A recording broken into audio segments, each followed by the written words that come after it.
Hello everyone! Welcome back to Jasper's Game Week Aussie Edition. If you're joining us for the first time today, I'm Sarah, and this is John, and we're from Meeples and Dragons. We're coming up on Game 3 for today with Dungeon Master Zach from Icepeak Giant. We'd like to thank Zach and his ragtag group of adventurers for joining us tonight, and thank you to our friends at Ardent Roleplay for hosting us on their Twitch this week. If you haven't checked out their augmented reality system for TTRPGs yet, you definitely should. Don't forget you can influence the game through donations to give advantage, disadvantage, re-rolls and more through the Tiltify, and I recall hearing something about mimics. We'll pass you over to Zach now. Thank you for joining us.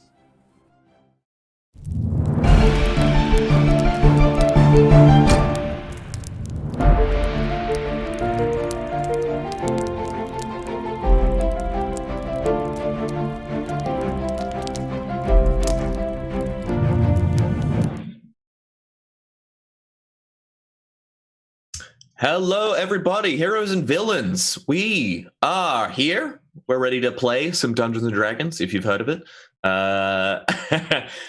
We've got a ragtag group, a motley crew, a other synonym for that.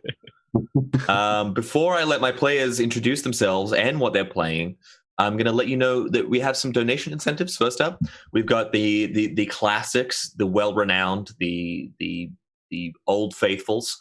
Give advantage, disadvantage to a player or myself. Wild Magic Surge. But I've got some custom ones in there. We've got like add a mimic into the boss fight, and I will be tallying up how many people donate that, and I will, if I have to, flood this party with mimics. And finally, the highest donation during this time will get to choose what the finale of the show will look like. What the train, and I'll introduce what the train is, will crash into. And it's going to crash because it's a train in a Dungeons & Dragons one-shot. For now, I'm going to break you off a piece of the intro, a little hook into the campaign, what's going on. And then I'll have my players, my lovely players, tonight, introduce what they're going to be doing and what they're going to be playing. So,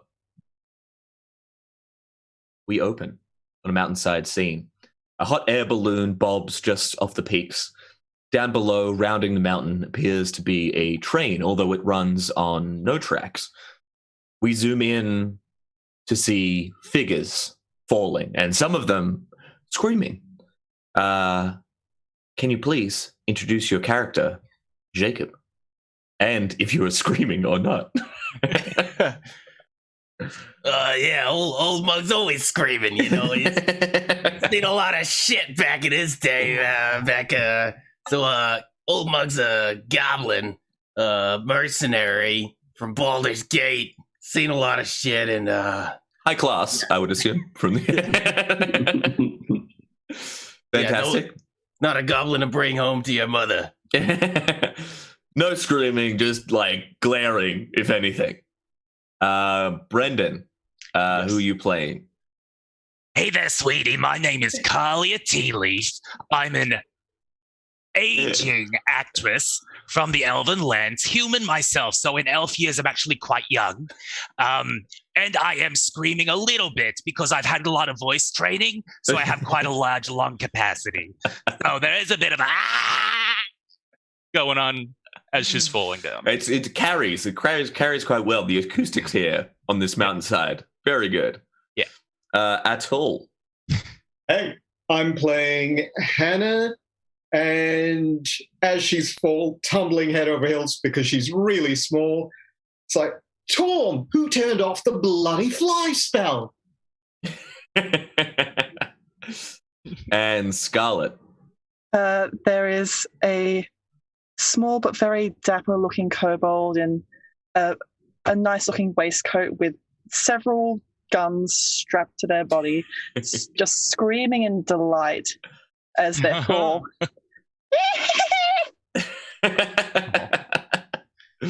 Sam. Brother Chris. You see a turtle shell just falling through the sky. Backpack. That's it. The name of this turtle? Oh, it's got written. It's My name is Sam. I'm here to help you. He has a little How would you bag. like me to assist with it? Yeah, little badge. Yeah, it's stuck, not pinned because you can't get through the shell, obviously. I'm a criminal mastermind, I'll have you know. Mm. Everybody makes friends with the people with badges, especially ones stuck on. It's my first day robbing a train. Dave. Hi everyone, I'm Dave from Banner Badgers. We are a 2C RPG club in the UK. We do various streams with talented people all across the world. And I've recently been playing Oboe. If you've watched any of the previous Jasper episodes that I've been involved in, an Oboe appears in midair, falling fairly gracefully for what he is, and sees another turtle who's hiding in the shell and tries to swim through the air to get to the other turtle. Strength in numbers. I mean, it worked for the Teenage Mutant Ninja Turtles. It should obviously work for you.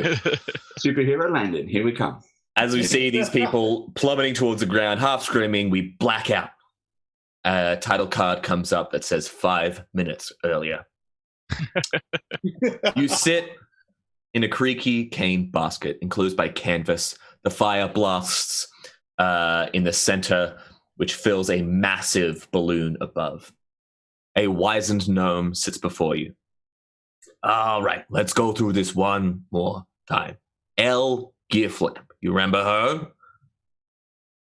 She's the head inventor for the Empire. She's cobbled together some freak of arcane engineering and is riding through the mountains to keep off the grid. She's rounding the peak of Mount Kelebor in about, should be around 5 minutes. So, what we want out of you, gang, and I can't believe we've scraped the bottom side of the barrel. Not even the bottom of the barrel, but the underside of, you're going to do great. I believe in you. You're going to do great. All of you mostly making eye contact. That's great. Okay, we want Elle Gearflamp alive, preferably, as well as her invention intact. And actually, if we go over here, and he pulls back the canvas covering of this wicker basket, and you can see down on the mountaintop, this view spreads out before you from this hot air balloon, as you see lights, twin headlights, kind of like round the mountainside and kind of like pull out under you. Like, all right, so you got your packs. He's throwing everyone a pack. It's got a healing potion. It's also got your feather, which you'll need to break your fall. Okay? Break the feather before you go splat. Everyone understand? So Yeah, that's all right. Kaboom is understanding properly when you say pull the ripcord. The feather, you gotta break the feather. It's okay. We got like 5 seconds before you have to jump. You just gotta go. Go. Okay. He starts like waving his hand, like go. You all leap out of the side of this basket, plummeting towards the ground. You pull. He starts screaming. I somersaults dramatically.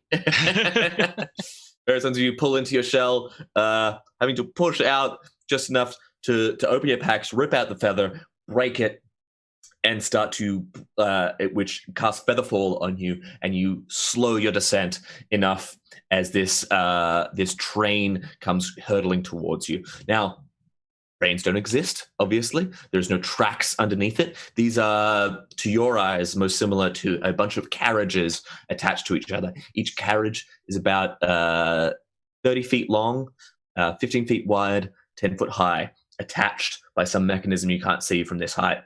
They're kind of like winding the way around the mountainside, hovering just above the ground.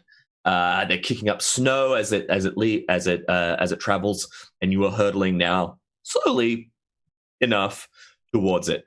I need you all to make either athletics or acrobatics check to land somewhat gracefully. Alex is good. Ooh. 15 for old mug. Oh, 15. 19 for me. 19 for me. Hey. Kalia got a nat 20. Whoa! Hey. This old late 60s woman with a cane.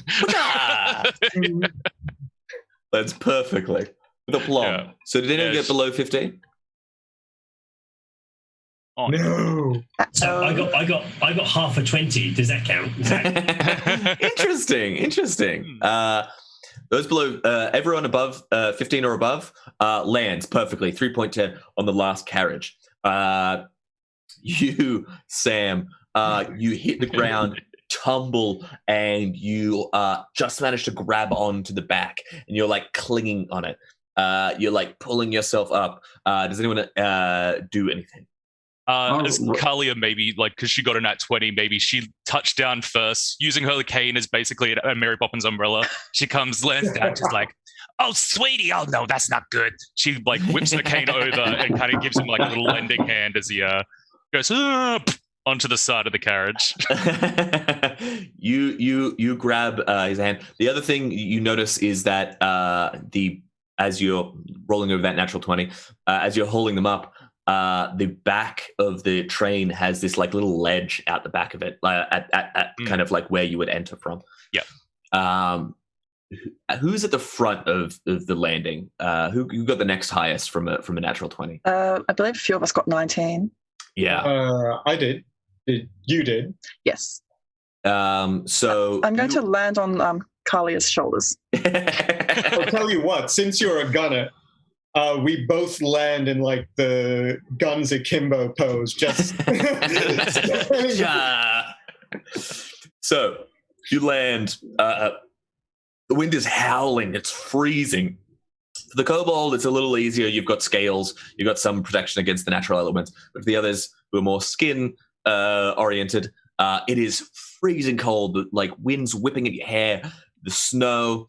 You can barely look ahead to see that there is this like rock overcrop that the train looks like it's heading under. You probably have less than 20 seconds to find yourself off this roof, or you're going to be clipped by this thing. What are you doing? Kaboom thinks we find a door, or if that doesn't work, Kaboom thinks we blast hole in roof to make door. Yep. No, but Sweetie's back of the train. I saw a little entranceway. If we hutch you over there, then we should be able to get to safety. Is it within 20 seconds of? Yeah. You all landed on the like the last half of the train. So with that, you're all running towards the end of the train. This stone block coming like hurtling towards you. It feels like, even though you're hurtling towards it technically. You're running for the back of the train as snow kicks off. Make athletics checks for those who aren't right at the back of the train. Who was that? Yeah. So I think the person who got the natural 20. Okay, so yeah. You're fine. You lifted the person who failed off. I'm on your shoulders. You're on the shoulders. So we're at the back of the train, so we're fine. So Obo, Sam, and Samira that you're playing, Atul? Hannah. Close. Really? Yeah. Olma got 16.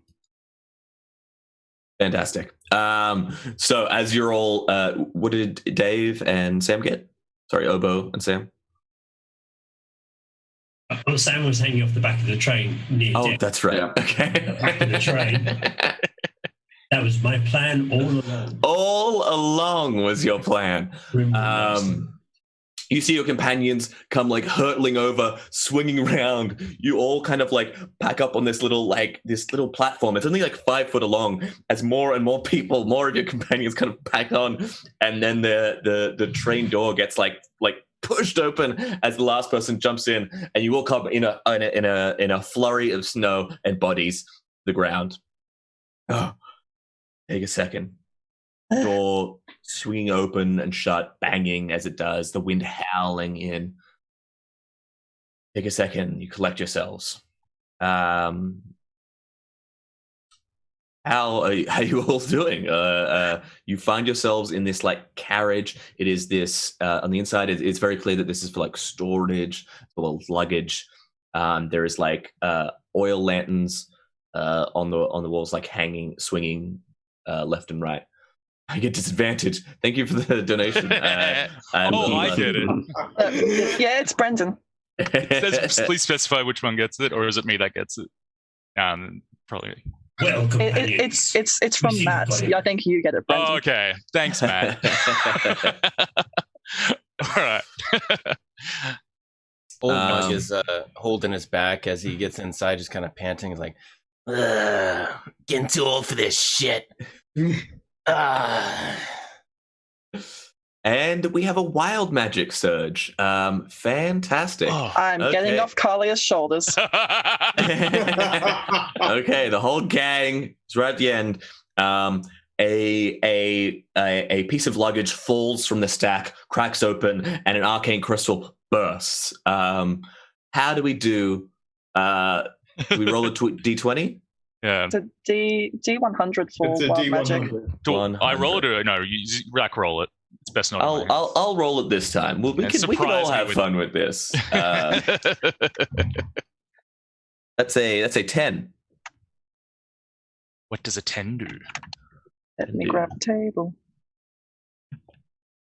Kalia, as the first in, shuffles in, maybe bumps the luggage, and it just falls down. And So, Zach, do you want to roll a dice and work out which one it affects? Like beauty goes first. I believe a 10 is a magic missile. Magic missile at 5th level. This broken crystal just like fires off. You all hit the deck. Given that it didn't have necessarily a target, it is just firing randomly. Some of it like destroys and lances through the walls of the carriage. Wind and snow kind of like start howling in through every area. Some of you roll. Okay, I'm gonna have a luck check. Anyone who gets lower than 9 or lower, let me know. On a d20? On a d20. And would this be my disadvantage as well? Oh, yes, it would. Okay. 12. I don't even need to roll a 3. second time, but I will. Just in case. Okay. Oh, thank Christ. Thought that was a 9. It's a 19. Well done. Okay. For anyone who failed, you get lanced by one of these magic missiles, taking only 2 points. 2 points of force damage. Oh, who would travel with such dangerous things in their luggage? Strout, where are they going? Yes, well, villainous fiends. We're in the train now. Now, stealth is the key piece. Now, why have we brought a kobold loaded to the gills with guns? For when things go wrong, turtle friend. And also, I think that you and your friend would make very good backup plan for if we do some curling. Right. Besides, while one of them's looking at that bugger, the rest of us can scarper with the loot. Thank you so much to Schnauzer for the $60 donation. One advantage roll for each player. Thank you so much. That's very lovely. It's going to a good cause. By the way, anyone who donates will enter the raffle to win a GM subscription to Ardent Roleplay, as well as the other prize that's up there is the Ravenloft book. So all your donations, lovely, generous, very much so. You also have the chance to win something back. So this carriage you find yourself in, it's kind of split up on the inside, 15 feet wide, 30 feet long, you assume from the outside. You have to purchase tickets in the Tiltify. Thank you. To be eligible for the raffle. So the carriage is on the inside, 15 feet wide, 10 feet high. You can notice. And from when you were outside, 30 feet long. So from inside, you are now, there's these it's a very windy, you find yourself kind of like moving through as you're like talking a little bit of shit to each other, kind of weaving through the luggage and carriages and storage crates. As you do, you come out on this small clearing, probably 10 feet until the next carriage door. As you see the door closing behind a mechanical, like rust-colored creature. Their face is this like metal plate. They move with a mechanical preciseness, and turn towards you. They're kind of like Is it struck just the dumb one? for just the one. So he sees us. Yeah, as you're coming in. What do any of us recognize what this is? You could pretty Doomsy. Is that one of yours? No, I assure you, I am not one of yours. My name is Jolly Roger, and before you make jokes, I have heard them before. My creator was unaware of this connotation, yes? So I would appreciate the pirate jokes to be kept to a minimum. Thank you. Gives you a thumbs up. Aye, Captain. I mean, sorry, that was the only one. You all get one. Now, you are... A welcoming party. Something tells me that is a lie. I've got firework cannons with me. It's our first day. Can you not see my name badge here? Yes, I can. Sam, I'm here to help you. The eyes narrow. Sam, it is a pleasure to meet you. However, I must be rude in that I will force you from the carriage, as you do not contain any tickets upon your person. Could you show us what such a ticket would look like? Because I'm sure I've got one in my shell somewhere. I move forward. It's all right. They're with me. I pull out a little badge, which is my warlock trinket. Member of the Watch, special security detail. Multipass. Multipass. Hey, the 4th is over. It's a fast pass. You get to cut to the straight of the line. Make a deception check for me. Ooh, come on. I aid that by smiling like a little child. Yes, you have the help action, so roll with advantage. I really want people to see this because this is the best I've ever rolled. 16. 16. That's the best you've ever rolled. I've been doing good. If I was listening to somebody tell me what rolls they would get, and these were the answers, it'd be like, Was that with advantage? Yeah, did you roll with advantage? Oh, with... Because I'm helping. Smile. Yeah. Plus No, thanks to Schnauzer. that's more like it. That's an 8. So I'll take the 16. Also, we've got the first marking on our add a mimic reward tier. Thank you very much. Hey. I mean, thank you. That's another from Schnauzer saying, simply cannot pass up on any opportunity to get mimics evolved in any capacity. Thank you very much. I will add you to the tally. 16. Jolly Roger looks at it. Everything appears to be in order. Please, be welcomed on El Gearflam's train. And like glares at you, like clearly barely believing the lie. I but put like one arm around him. You're a top bloke, Rog. Now listen. We're looking after a person of interest. We're looking for a person of interest. What was her name? She's not that interesting. El Gearflap? Was it possibly the name I just told you? Where would we find was what's her name? She's at the front of the carriage. Please proceed. Of course she is. Oy. Right. Well, you keep doing what you do. We'll give you a 5-star on the report. Come on. You're doing a bang-up job. Just keep swabbing the deck. It's fine.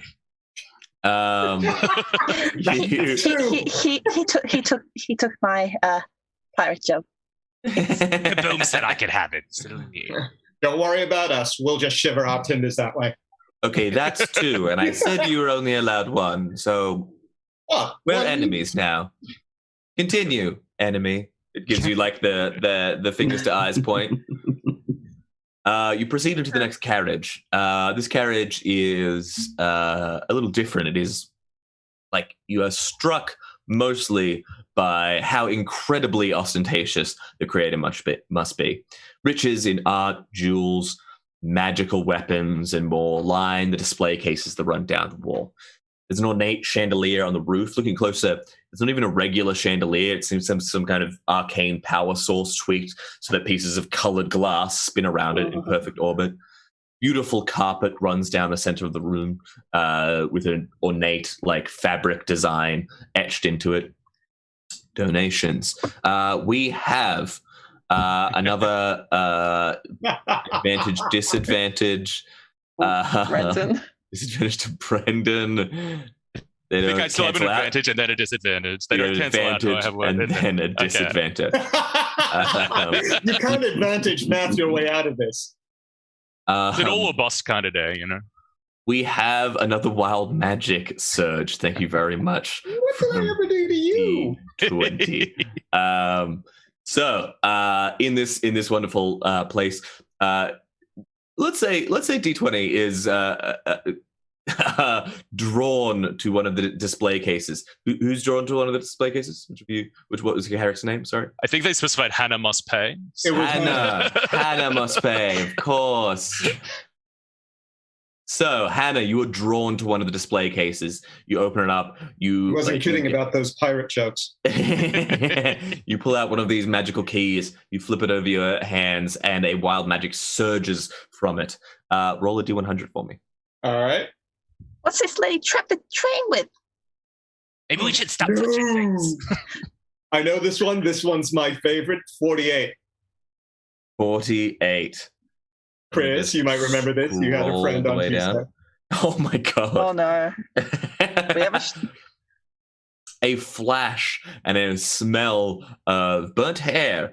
A unicorn appears on the other side of the carriage. There's the faint sounds of a string quartet like shimmer through the air as you stand in awe, in majesty of the unicorn that has appeared before you. Joel, what kind of drongo keeps a horse on a train? What's up, dudes? Hello. Hi, what's your name? That's the unicorn. What's the talk on this train? My name is, of course, Schnauzer. It is a pleasure to meet all of you fine people. I was chilling in the Feywild up until right at this minute, so that was a little better than this. You want to help us rob and blow up a train? I can't think of a reason not to at this point. I am more of a chaotic good than a lawful good, so let's go, my dudes. You know what? You're my kind of horse. I've always wanted to ask this. More of a unicorn, actually, but sick. No worries.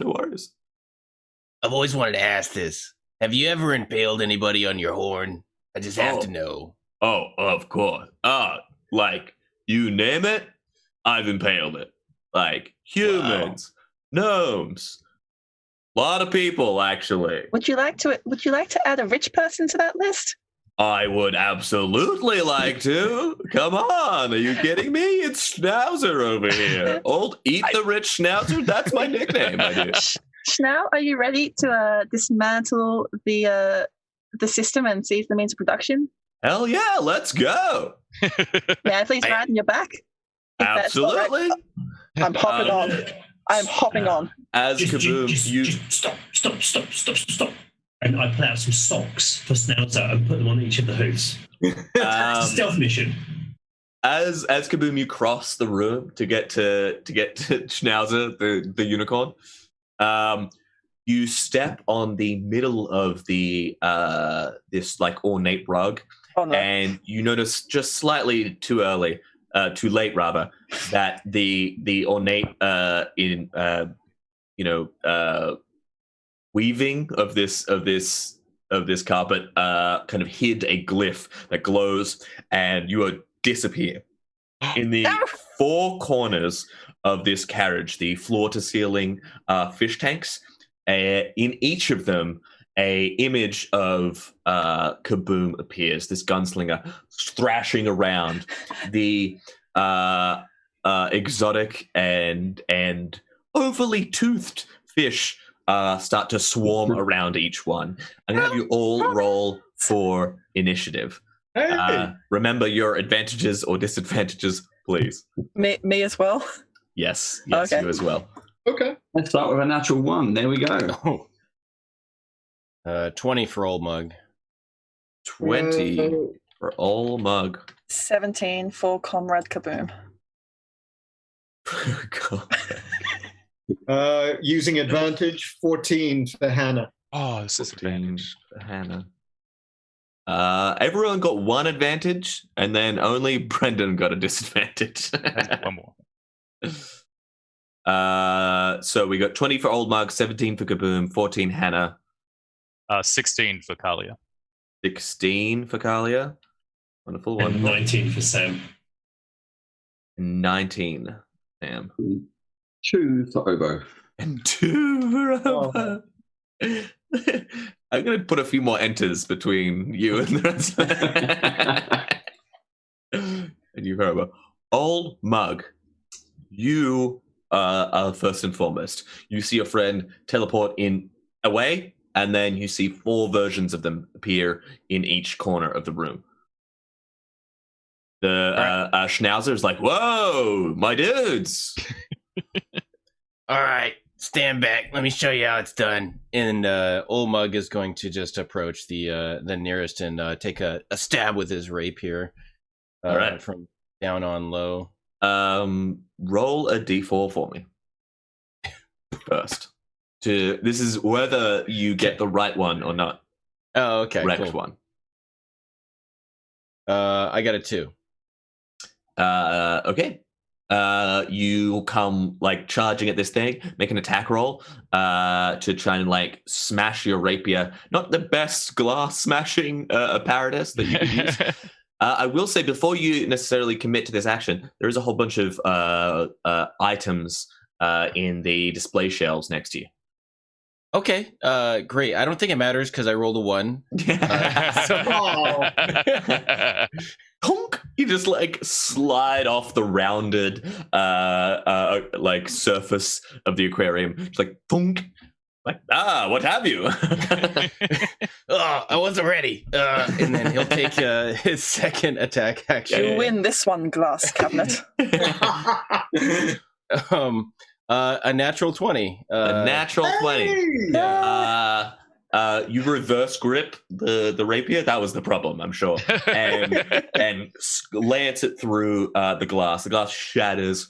Water pours out, and the illusion disappears within. It was not the correct one. Now, Sam, you see your pal crash through one of these things. Water and piranhas kind of flow through the area. What do you wish to do?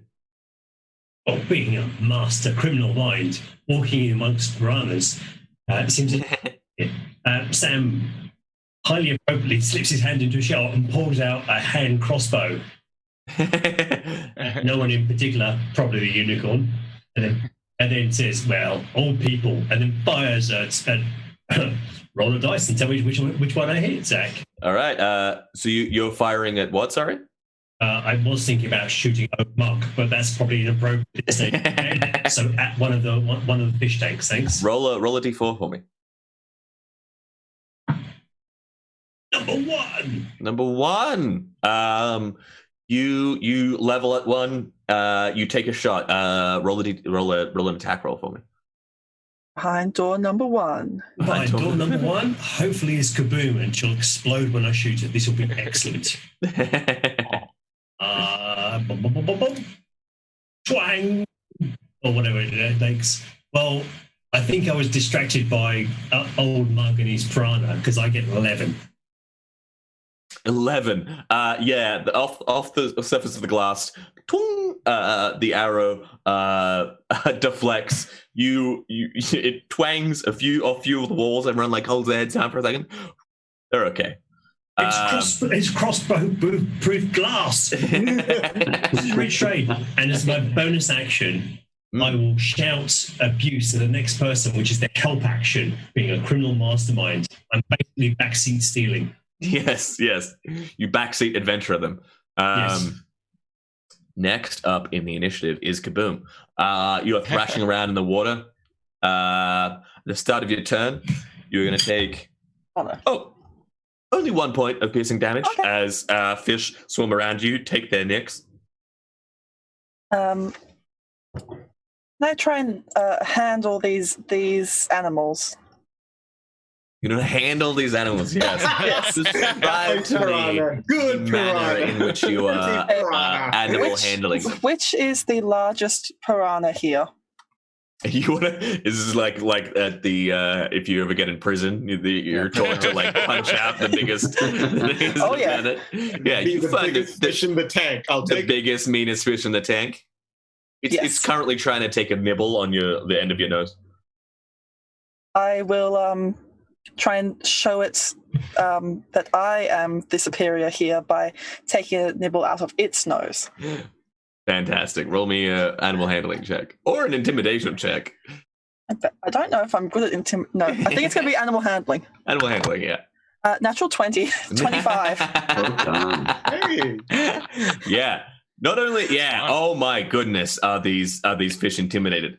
Not only do you get it to back off, they all back off and form a neat row in front of you. For the rest of the people, you can tell that Kaboom is in the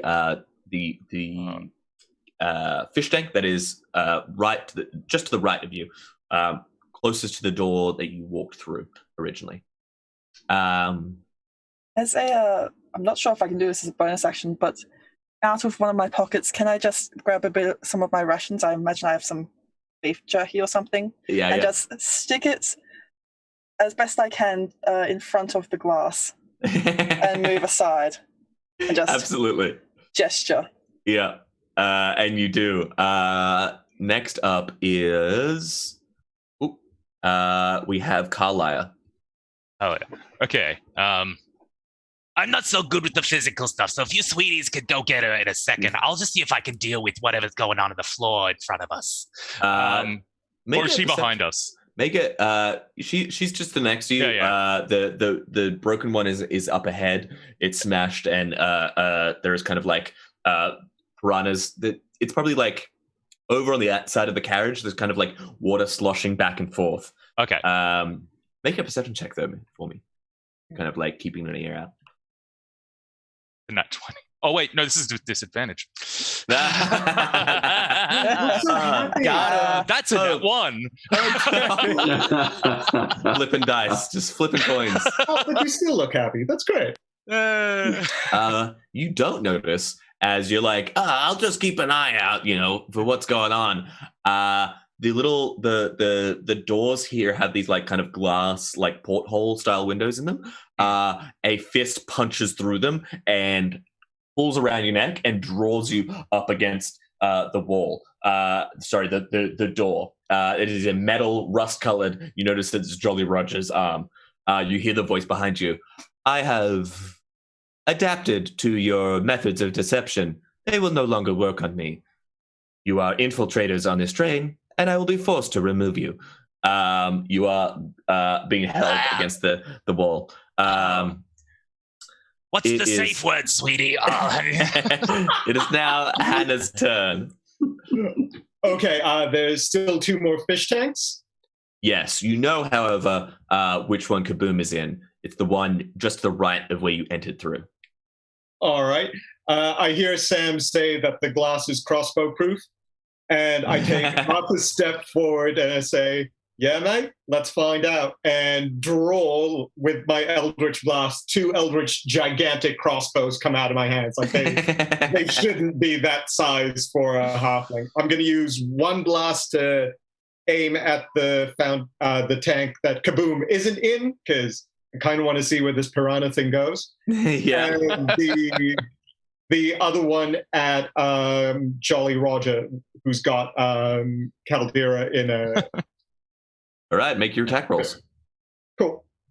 First one against the fountain is, holy shit, 24. 24. Oh, okay. Where is this in my regular game? Yeah, that's incredible. You level yourself at the far fish tank, blast it. It shatters, water traveling out now. Overall, the water goes from like ankle deep to knee deep. There is now piranhas running through the entire carriage, running wild. You level the second one. What are you doing? Yeah, no, that's right. That's an 8. That's an 8. You fire. It hits the broken glass of the porthole that it smashed through, bounces around the room, and hits the chandelier. The chandelier drops, smashes, and as it does, the arcane forces within it kind of rupture.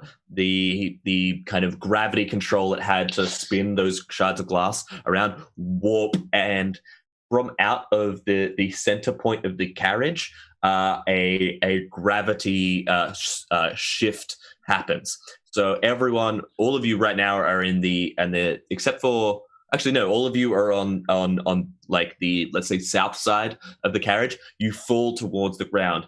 If you look up, you're now, like, from your perspective, you're sitting at the bottom of a shaft of the train carriage. From your perspective, or the way gravity works for you, you look up, you see the far side of the carriage above you. However, it seems like the other side of the carriage has had the same thing happen to them. So the water has pulled around this side of the carriage, as well as half of it has pulled around the other side of the carriage. And in the center, you see the broken arcane power source, kind of like glyph. The glyph is kind of glitching and sputtering as it's creating this like weird warped gravity within just this carriage. It is. Have I also been dragged out? Yeah, you're still in the fish. It hasn't been broken yet. Okay. I look at Sam. Now that should have been crossbow proof. Hannah, it is your turn. Oh no, that was just my turn. Sorry, Obo, it is your turn. I want to try, and where I can see Kaboom still in this fish tank, I want to try to dispel it. The fish tank? Yeah, can I dispel whatever magic this is? You could dispel the gravity, like the magical gravity. That'll work as well. Yeah, you could. At the start of your turn, however, you do take, as the piranhas kind of like swarm around you, another one on the D4. 1 point of piercing damage as they kind of like take a chomp out of your body. No, that's fine. And what I do is I slam my hands together while I'm getting bitten and concentrate as much as I can, and then do a dispel. Yeah. Cool. Make a spellcasting ability check for me.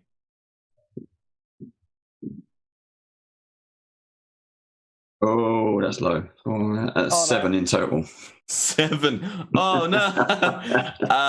You make ripples, but apart from that, the magic doesn't. Your arcane force doesn't quite meet this arcane stone that's in the center of this carriage up from you, sputtering and kind of like glitching. It doesn't quite reach it, fortunately.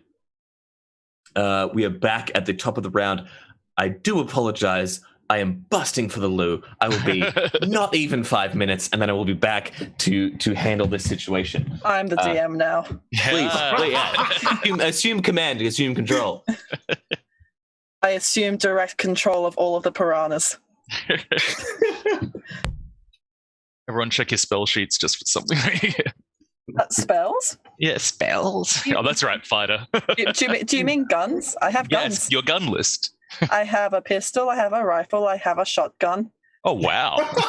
I also have, wait for it, a heavy crossbow and a light crossbow. Do you have anything melee, or do you just use and a short sword? Oh, there you go. I do have a You shovel. can throw the sword, I'm sure. I have like a shovel as well. bayonet, though. Like, yeah, I got a short sword that shoots. I am pretty sure that I have the crossbow simply so that I can tie rope to it so I can make a harpoon. / grappling hook. Which wouldn't be a bad idea about now. I mean, I wouldn't exactly call myself Captain Ahab, but maybe more Right. Aquaboom. Aquaboom. So we are all. So is gravity completely suspended? We're like all in midair, kind of. It seems like what's happening is that you're now basically against the door. Oh, I see. And then the water on the other side is up against the other door. Okay. That was my understanding. Yeah. So I need help figuring out how I'm going to harness this army of fish. Rations were a good idea. Yeah. You've watched an email start. That's fine. That always works. My apologies. We get back to the action. I assume an entire rebellion was lived and died in my absence. Yeah, It's true. So we have so Carla is being held by a rusted metal arm of the Jolly Roger against the far wall, now underwater. As from your perspective, you are against the floor. All of you, the floor is now the bottom, the wall that you walked into this carriage from. If you look up from your perspective, you see the far end of the carriage above you.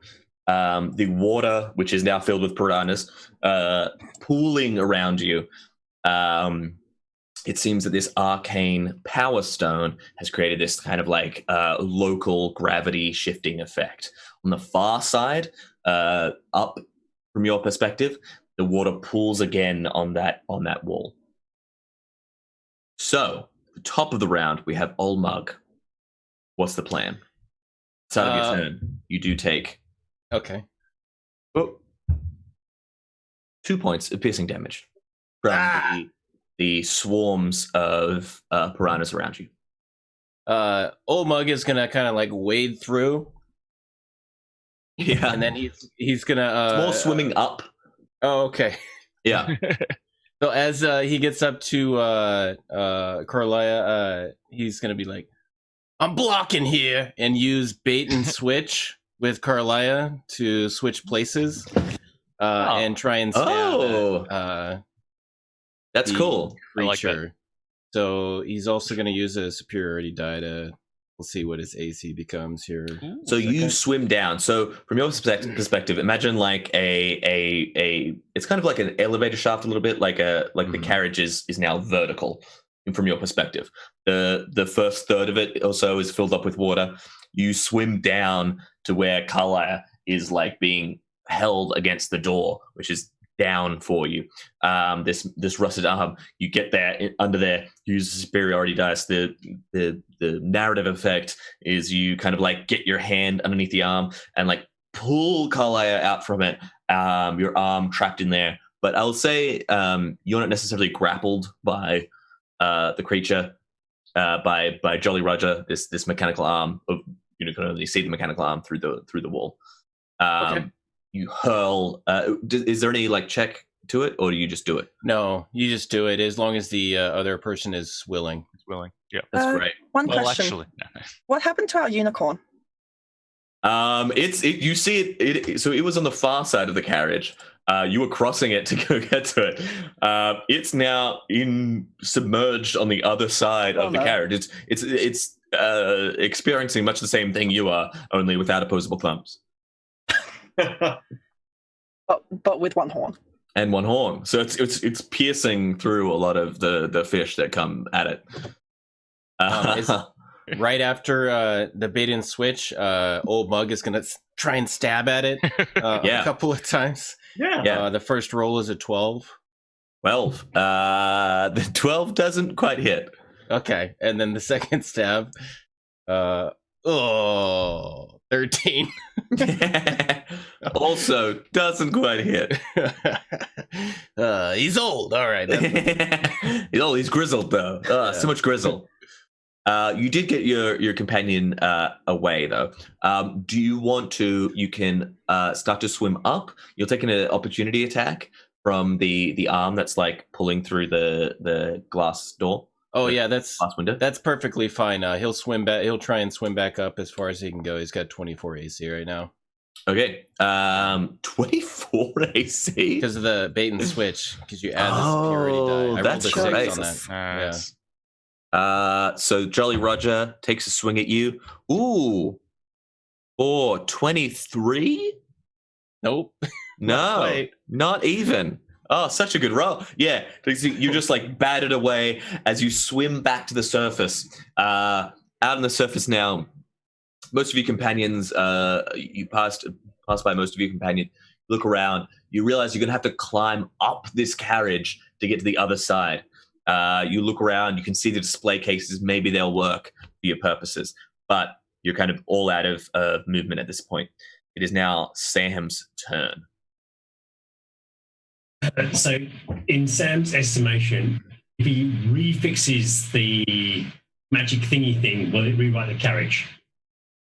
It will if you kind of dispel the magic from it or fix it. Yeah.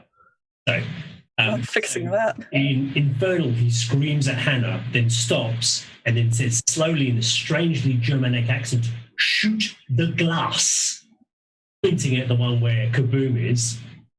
That's if you shoot the glass. Yeah. Advantage in doing that next time, Hannah. If you don't, who cares, right? And then Hey, what about Kaboom? She's stuck in the glass. She can't hear me. It's glass. Well, she was making friends, or at least getting us dinner. She's sticky. As you look in there, she does seem to have some kind of control over the fish within. Doing the her Jurassic mouth is Park thing. It never ends well for anyone. And then, in his best hands group way, he's going to climb up and try and fix the magic crystal. So you swim. You take at first 2 points of piercing damage from being in the piranha-infested waters. You swim over to the side. You grab the display cases, acting as a very fragile a ladder as you climb up.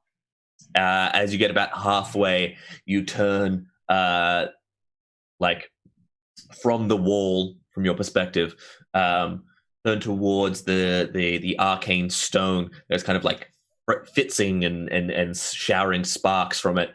You turn. What is the plan? Yeah. To fix it? I mean, is there an on-off switch? I mean, what?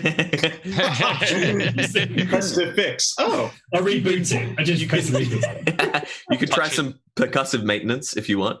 Windows update. That always You works. hear the Windows 95 sound. You give it, the classic whack to keep to work better. That's right. I changed my channel old monk. Give me a straight up luck check. See if this works. Okay. Unless you have like Arcana, if you have Arcana, if you're proficient in Arcana or anything like that. Sure. When I rolled this character, I just literally clicked random things, so it's actually so no. The best way for Random one luck. shots. Yeah. Random luck.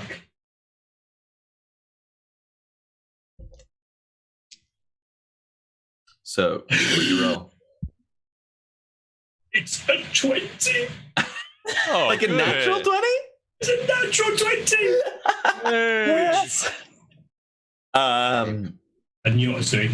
You reach out, grab this stone, and Shake it. Just shake it until shake it, just bang it, and then you feel a pulse go through your body, and you open up your hand, and the stone is no longer there.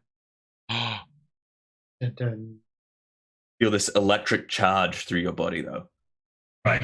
I've tasered myself. That's right. You take 46 points of electricity now. He stirred the stone. Kaboom. walleted the stone. Kaboom, it is once more your turn. You do not take any more piercing damage from your piranha friends. They are friends. Do I think that they would have enough force to, if they swam with such velocity, to pierce through the glass? I think if fish could escape their housing by swimming fast, I think they would have probably tried it by now. But with your attention and with Sam's advantage, let's try something. Let's make another animal handling roll with advantage. That first roll was a 2, so let's see what the advantage is. Yeah. 21.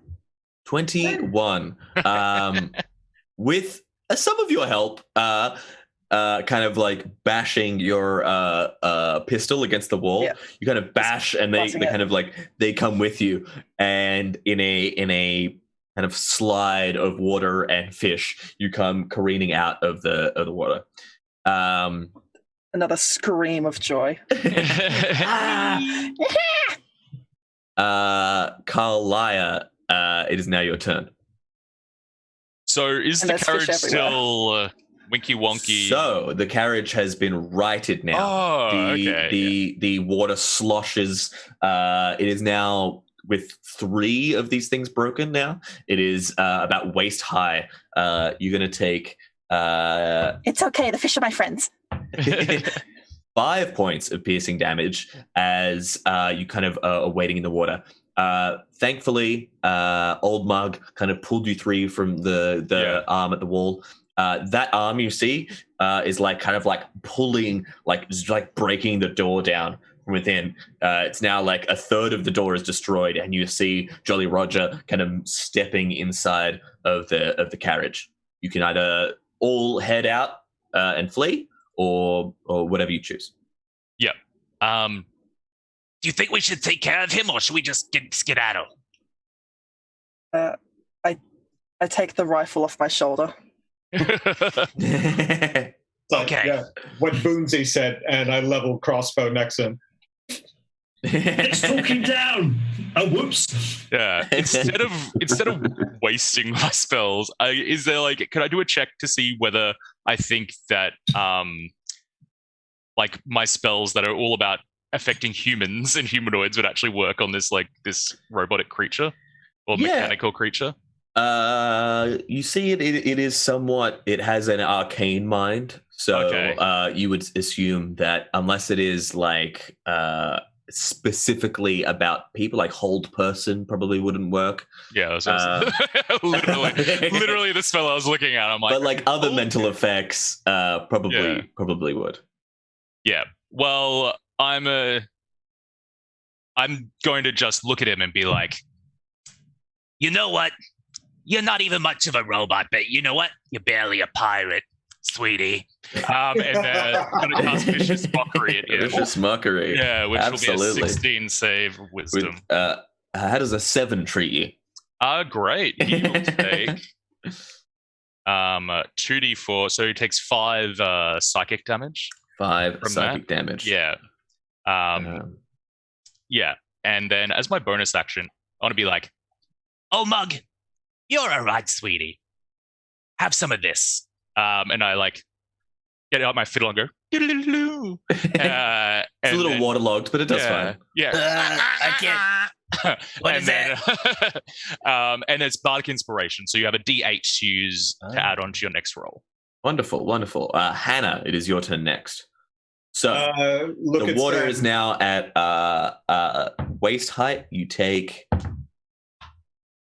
2 points of piercing damage. At waist height for humans? Oh, yes. halfling. True. We've got a You are, halfling and a kobold. you are like you treading water mostly. If you kind of reach down your tiptoes, you can kind of like reach up and just breathe out of it. But to move with any speed, you're gonna swim. So it's half speed in here. Okay. There's it was Jolly Roger, the robot, kind of breaking through the door, water sloshing out past him. There is a number of like random accoutrements in the display cases beside you, and yeah, there's the exit where you hope you want to go 30 feet down the other way. Basically. Okay. Call out to Sam. Gravity has turned back to normal. We still shooting glass? Please do not damage the train. You are already intruders. Do not damage the train. Yeah. Having your way, Raza, and moving backwards, 2 Eldritch Blasts against him. Yeah, absolutely. Roll to hit. Come on. Okay, 19. Yeah, hits. For not a lot. 5 damage. Every bit counts. And the next one's another 19. Nice. Yeah, if this was me DMing, I'd say I was lying, but Look, with how badly you rolled before, I have no doubt that you're now telling the truth. I'm glad my incompetence gives you faith in me. I want that on Damage a for throw the second hit is 6. 6 points of damage. You lance him with one Eldritch Blast. You see a pauldron kind of flies off him. You see some like copper wire under there. The next hits him straight in the chest, kind of dents inside, and he's like, "Please do not cause a disturbance. You must exit the train. I will be glad to assist you," and charges towards you. It's going to hit you with its slam attack. Okay.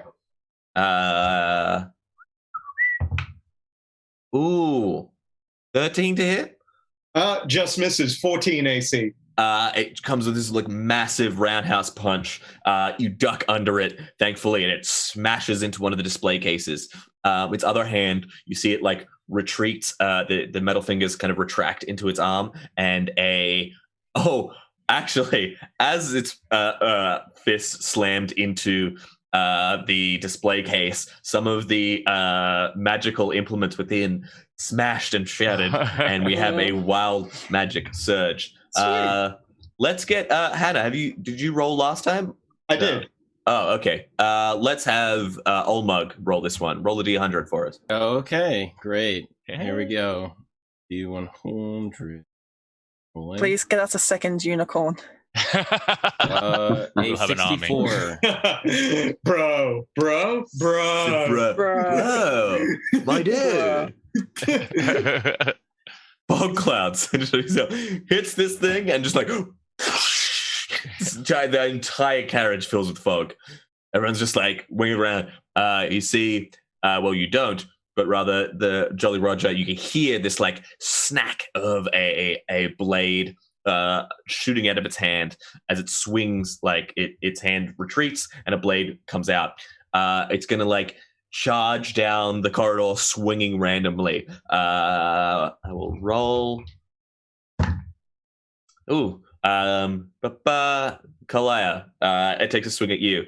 It's just kind of like mindlessly swinging as it does. Ooh, that's a. Oh, wait. Although, do I have? Did you have a DM disadvantage, or was it? Oh, that was supposed to. I think. Yeah, I'll roll a disadvantage. It's just 17 and then an 18. That's the greatest two rolls I've ever made. It slices you up with a 11 slashing damage that cuts across you. You feel this in the fog. You kind of like reaching out, and then you just see this blade just like lance across your shoulder. Oboe at a 2. Can I get to where Kaboom was? Yeah, you can kind of like feel out through the fog. Around. Yeah. You get no opportunity attack from the Jolly Roger as he can't see you. So, but what I want to do is I'll cast Spider Climb, and then what I want to do is I can jump up onto the ceiling so I can scramble around there, but head in the direction of Kaboom. Like, yeah, you really are a Ninja Turtle. Yeah. Scramble up the wall onto the other side. You're on a half shell. Full 30 feet of movement, and you're basically at the exit door. Old Mug, we're back around to you. Okay. Place is filled with fog. Barely see a thing. He's like going under the surface because he's so short. I can't see shit. Would he know where the Jolly Roger is? You could pretty well, yeah, like you'll because they're blind and you're blind, you just roll straight, but you can kind of like scramble through because it's such a tight space anyway with the display cases. Okay. You basically only got like 5 feet wide and everyone's kind of like moving past each other, and they weren't particularly quiet when they kind of barraged through towards Kalaya. Okay. So who is next to the Jolly Roger, would I know? You like after you heard a slashing sound, and Kalaya probably makes some kind of noise at being slashed. Oh, was that me going against slash? Sorry. Ah! Oh no, I'm not looking good. Oh, there's Kalaya. This is my pirate puns. Oh no. I told you, you only get one. Old Mug's gonna meander his way over and then shield his way in again. He's like, I'm blocking here. And he's gonna bait and switch again with Karlaya and then stab a couple of times. All right. So Kalaya, you kind of like, you charge in with your shield, push the Jolly Roger back, and grab Kalaya and kind of like. So Kalaya goes into your spot. Yeah, we switch spots. So you grab Kalaya, you use the opening of the Jolly Roger getting kind of shield bashed to kind of like duck and back to you're basically at where the exit of the train, the other side of the train carriage lets out. Old Mug, you kind of, one-on-one with the Jolly Roger now. What do you wish to do? He's going to thrust with his rapier a couple of times. Yeah. So. In the fog, you can't see, but you know it can't either. So you're just like taking savage jabs into the fog. Not as savage as I should hope with a 10. You savagely attack the display cases. And then the second stab is a 21. Ooh, 21 definitely does it. For a very feeble, as he thrusts, like he's like, arthritis, and only does 5 damage. Hey, describe your kill. Oh, okay. Well done. Old Mug kind of like his back problems kick in. He like thrusts into Jolly Roger, just hits it right at a joint. Yeah, you pierce through it. As you do, the fog starts to like dissipate. And you realize, like, you didn't know where you'd kind of struck, but as the fog dissipates, you realize it's like straight through the midsection of the Jolly Roger, and it's just kind of like its arms to its side. You push it off. It like lands in the water and sinks to the bottom, and you all kind of like slosh your way to the side. For a second, you look down. She blows. She blows. Nice one, sweetie. Reaches the hand reaches up with 3. That was the third. As you all kind of look down at the piranhas that you assume should be kind of like taking chunks of your flesh as you've been going, you look down and they're all in a well-formed platoon around Kaboom. Oh, nice. Where's the biggest one? It's the one that you headbutted. Yeah. You took a nibble out of the nose of before. I'm naming you Fish Fingers. You are now my lieutenant. And where is Comrade Unicorn as well? Oh yeah, dudes. I've been kind of waiting. It's not a big deal. I'm super chill about it. Well, let's go. I hear there's some rich people to kill or impale. Just to clarify, both. I think we don't get paid if they're dead, right? We gotta maybe keep her alive, the main guy alive, right? Oh, you're gonna probably have to describe that. You're gonna mention that again, because I'm definitely gonna forget. The details were a little foggy as I was getting thrown out of a hot balloon, but you know. Carla, that's the part where Kaboom and your good selves sees the means of production. I don't know what a balloon is. I don't know what the production is. I don't know what any of that is, but let's go. We're gonna stick to the man. Them to the next carriage. It's like, well, I feel like this is going too well. How can we take these piranhas with us? Is there enough water? You could take 1 or 2, maybe in a plastic baggie with you. I'm taking fish fingers with me. You're taking fish fingers with you. You tie it up. You tie it to your belt, and you enter the next carriage. I salute you, my friends. And I'm hopping on the unicorn's back.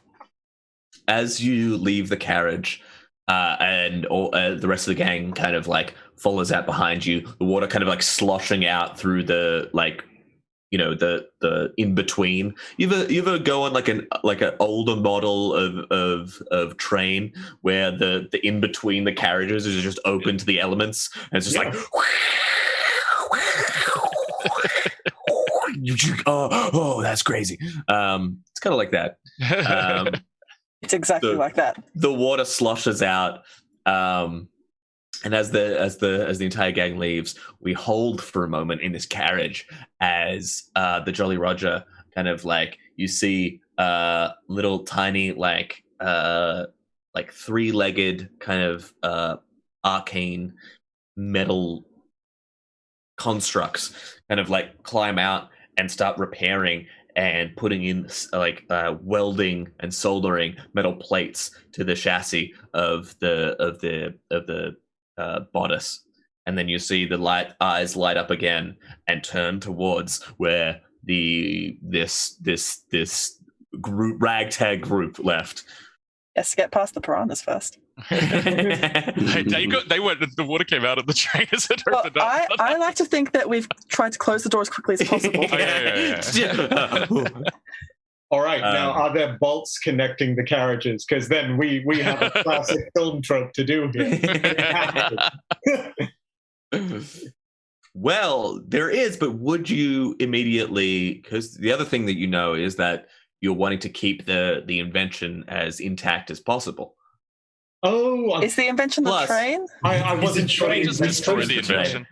The other thing is that we as the audience saw this, but you didn't necessarily notice that. Plus, if you went to pull the carriage after Kaboom was so careful of keeping the piranhas alive, I feel like there may be some tension there. Yeah. We didn't double tap. It's on us. We got to keep going. Yeah. So Sam's shouting at the group, collegial, what are you doing, you lunatics? And then stops, looks at the unicorn, looks at Old Mug, and then tries to convince the unicorn to lick Old Mug. Lick? Oh, look, anyway. Come here, boy. Hey, dude. Come on. Hey, dude. Come on, what are you doing? He's like, it's good for you. Trust me. It's good. It brings good health. It brings good luck, or so they say. All right, I'll try anything once, whatever. Come here, you know what they say? Cleanliness is next to horniness, or I don't think that's how the saying goes, but it's close. I'm pretty sure it's close. I've been told the lick of a unicorn is healing, according to my villains book, page 32. I've definitely read some of those erotic scrolls about situations like this. Nice. Well, I've definitely been told that you're all nerds, so we should keep going.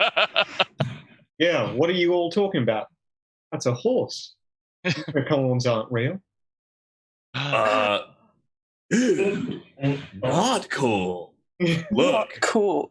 That's not very comrade-like. I put my neck out there to save you, and I didn't do a good job. Granted, I mostly forgot that I was in the initiative at all. But I am clearly a unicorn. You can tell from the horn upon my head. And as we walk forward, we're just having this heated discussion. And I've got nothing against horses. I've never seen a unicorn. Don't you listen to him, Schnow. Hannah versus Schnow. We're going to make a luck check to see who trips. I make him doubt himself. Do I exist? I am riding on his back, though. Please. Oh, okay. That is important information to know. That's a 6. Got a 9. So, Hannah, as you're talking, you feel this as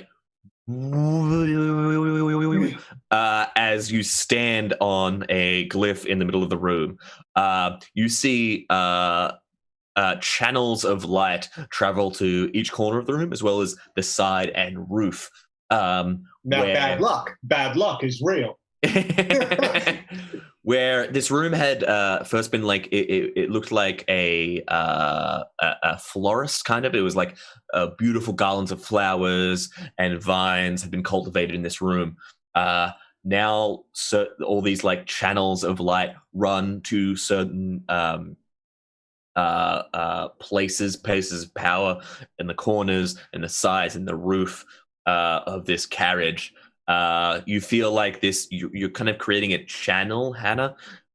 You feel pretty certain that if you took this leg off, whatever glyph that you're on would be bad. Kaboom! You're on the back of Schnauzer as he's like, "Oh, dude, that looks real bad." As he kind of backs up. Oh, bruh. Sam, probably you most of all. You kind of bend back some of the branches from where one of these channels is going to, and you notice a thick, deposit of lux crystal, which you know to be incredibly explosive. Oh, bloody hell. No one move. Well, actually, Hannah, just stay there for the entire invention. Will be fine. Or hold on a second. Old Mark can cut your leg off. Either works. You're a turtle. Give us a thing off your back. Put it here. I want that crystal. Right, so I can disarm this trap, but there is 2 problems. 1, I'm not very good. 2, it's likely to explode. You say explosion like it's a bad thing. Oh, it's a good thing, eh? Put your foot here. Let's see how you do. Grow back eventually. Is there anybody here who is good at disarming little traps? But that's me. That is you? Okay, yeah. That is me. But fair warning here, because I am a mastermind. Oh. I have this book here. Hold on. I have proficiency with Tinker's tools. Would that help? You could definitely aid if Sam wanted to make a thieves' tools check. You could definitely, with your tinkerer's knowledge, you kind of slip off the back of Schnauzer to get up close with these things and make. So, Sam, with Kaboom's check, you see these like copper as well as some other like dark black material. They both run along this like basalt, which is kind of like a dark gray rock. Runs through channels through this room. Kind of follow them, and you see a point where it connects to the lux crystal. You hope that like you can kind of disconnect the wire itself from the lux crystal. Hopefully, one at a time. Make a check for me with advantage from Kaboom. With Kaboom's help. Make sure you cut the blue one, not the red one. Blue, I'm not red. colorblind, so don't worry about that.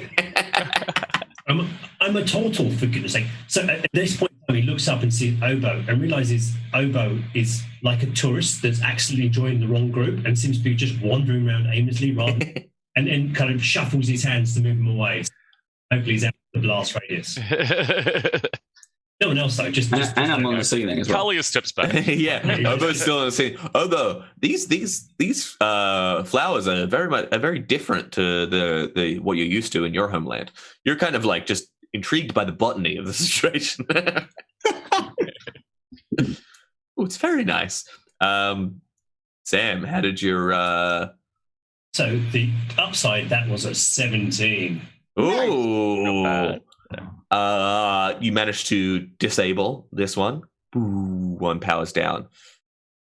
Pretty confident that that is no longer active. You've made it inert. You undo a 4th, a 5th. There's 2 in the far corners of the room now. And you're all kind of like, it's gone from like a kind of like a tense situation to kind of just, that little bit of boring after like a very high stress situation. And you're just kind of like, okay, we're all right. That's top job, mate. Hannah, your leg's getting kind of sore because you haven't like felt even nearly appropriate enough to move it. Sam, turn around, just rubbing it. Now, you're a bloomin' horse. Sam. Hannah, stop. I need you to urinate on yourself. Mate, I owe you a favor, but maybe that's 2 minds. It will disrupt the crystal. It's very important you pee yourself right now. Do I believe this? And is this QD for the game? Sam, make a deception check for me.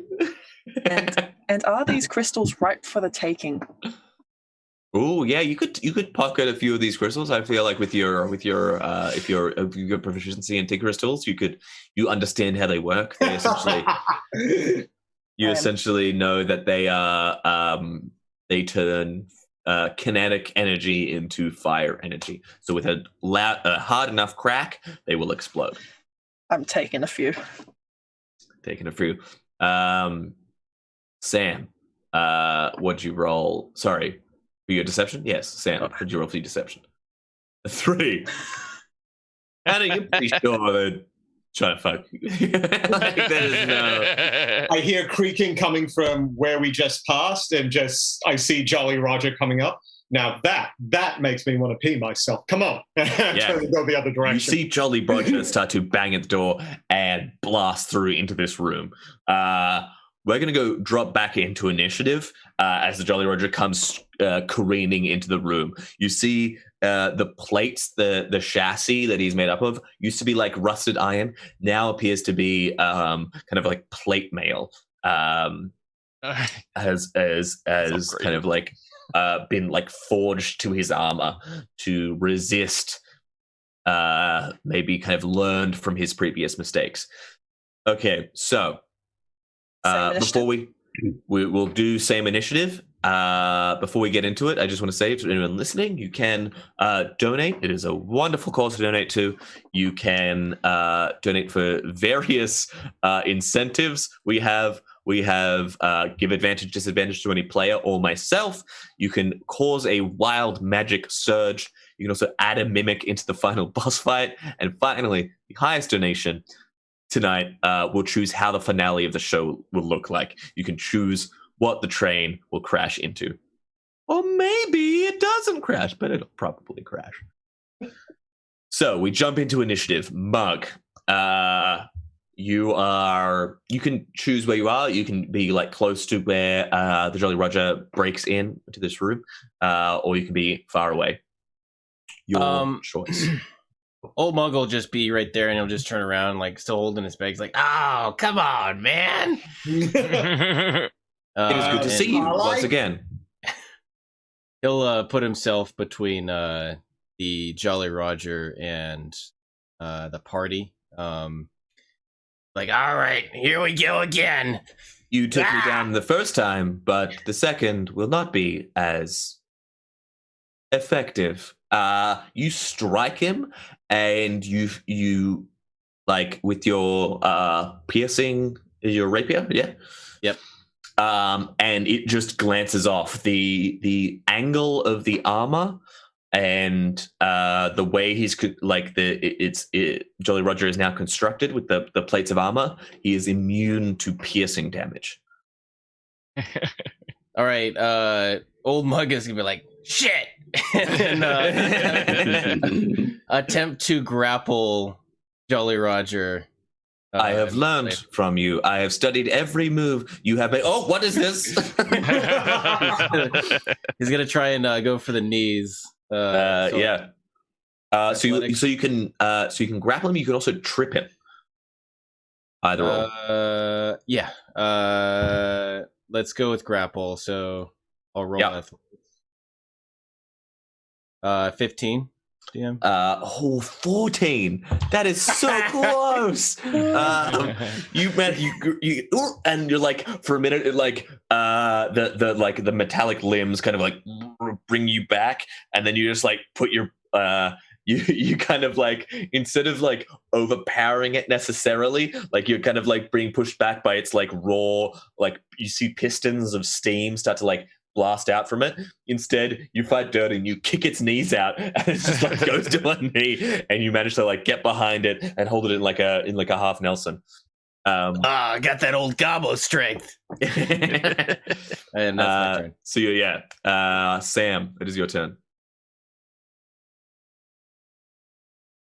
You could see from its first so many options. At this point, I'm going to disarm the other trap. I feel conflicted, but I think it's the wrong thing to do. So I'm disarming.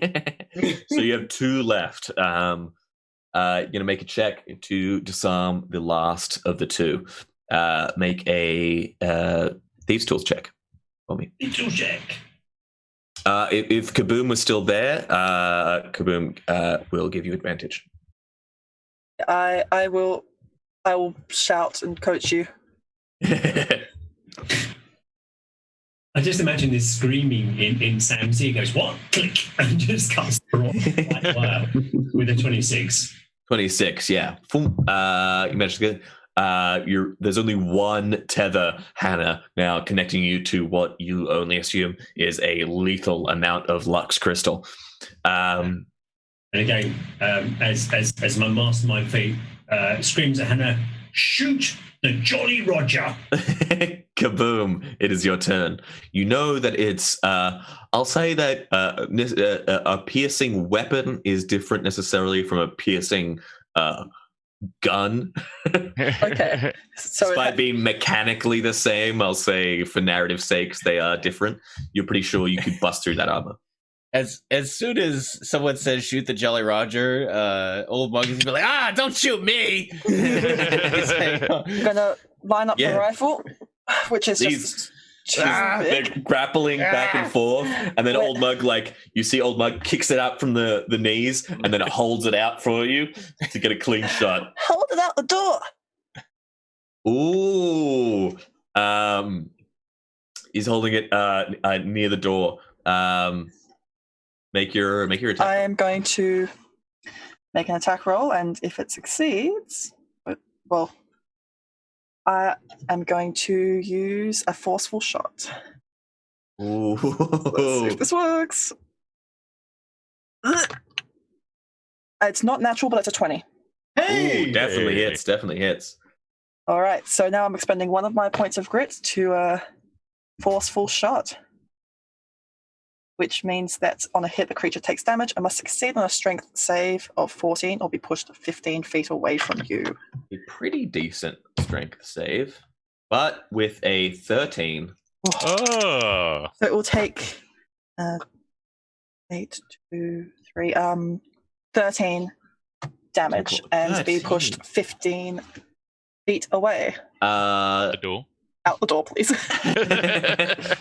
With your grapple check, I gave it a certain penalty to its strength saving throw, given that you are holding it. You kind of kick its legs out, Old Mug, hold its head out, and it gets this shot straight in the chest, reels backwards through the door where it came and out into the other carriage. You slam the door closed. You've got it in the other carriage. We're going to go down from Kaboom to Carlisle. Is there anything to lock that bloody door? Can I nothing to do the door? So there is. You could try and you could lock the door. These doors are made of wood and not particularly strong. Yeah. You can also there is a mechanism connecting the two carriages. However, Okay. I can pass you a Luxor crystal if you like. He did say he didn't want us to hurt the train. So if we were to put something fragile in front of the door, maybe? I mean, it'd say that you can't hurt the train, but if you... Oh, right, the horse. Where were you this time? Ooh, whoa, hey, how you doing, man? It's a crazy day. I look at him and then my shoulders sag. You're not wrong. Right. If anyone wants to use me for an advantage on a roll, we're sure down for that. I don't know how I gave an okay sign with hooves, but maybe you are magical. Mage hand. All right, Schnauzer, was it? Can you give me a little that's the one, my dude. little sprinkle? All right. Kalia goes over to the door. She flings it open. She looks at the mechanism. She's like, "Oh, how do I do it? I'm gonna what kind of check do you need for her to try and dismember?" So it is a bolt into the Okay. that kind of holds them together. So you could kind of try and brute strength it out. You could also try and make an intelligence roll to see if there's some kind of mechanism that you are missing. And Kaboom is Yes. also offering you one of these crystals and is saying, "You're supposed to blow the bloody carriage off." Nice. Yeah, you could take one of the Lux crystals from Kalia takes the Lux crystal from Kaboom, and then she places it on the connector of the carriage. Yeah, and then just moves back, and she's like, "All right, sweetie, who's next?" I think Schnauzer puts their hoof on it. Yeah. Raises one hoof to salute. Oh no, No! Schnauzer! Look, it was always going to come to this, my dudes. I'll see you back Now- in the Feywild, sweetie. Mate, Peace no, out. you're a unicorn. You're a unicorn. Just don't go. All right, good. And it'd be super sweet, my Talia dude. hobbles away. It's Peace out. Much love. like, nah, I was a horse the whole time. As it stomps on it and it explodes, you see the horn come flying off. No. Oh, mate, unicorn to me. Going to me. You take a second Too good for this world. to honor the loss of a beautiful soul in the material plane. Sam, you cut the final link to the glyph, and Hannah, you feel that glyph power down underneath your foot. Finally move it.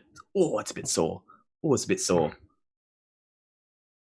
So Still, please. yeah, so you have the ones from there. So you use one. You have 1, 2, 5 3, left. 4 from each corner, from each of the corners, and the roof and the sides. So 6. 7? 6 now. Yeah. 6. Yeah.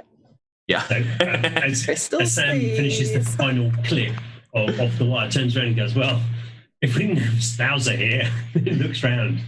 You just see Kalia covered in just glitter. She's like,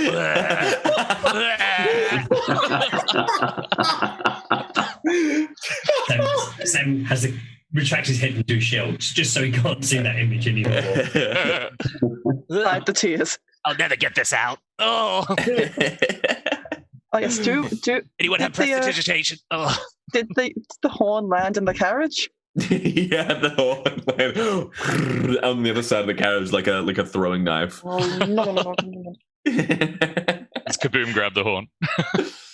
Pulls Yep, out of the I'll door. grab the horn. Yeah, pulls out of the door. Pocket it. I'll never forget you, friend. You enter the next carriage. This next carriage is lined on each side with screaming animals in cages. It is like the force of their screams and caws and various croaks and roars are kind of deafening as you move between them. Kind of a little bit careful as you do. You're kind of like moving between. There's like Displacer Beast cubs and oozes. Oh, that's so cute. The ooze kind of like flies against, and you see it stopped by like a semi-permeable membrane, kind of like to stop oozes. And you're kind of like moving between them. And then from one side, as you're kind of moving, Checking for traps. perception check. Yeah, so that's what Probably Sam's something been we should- shouting at. As this lot keep walking forward, he's like, no! Everything's been trapped. So, and they're just literally walking on, ignoring him. And he's just shouting in the background.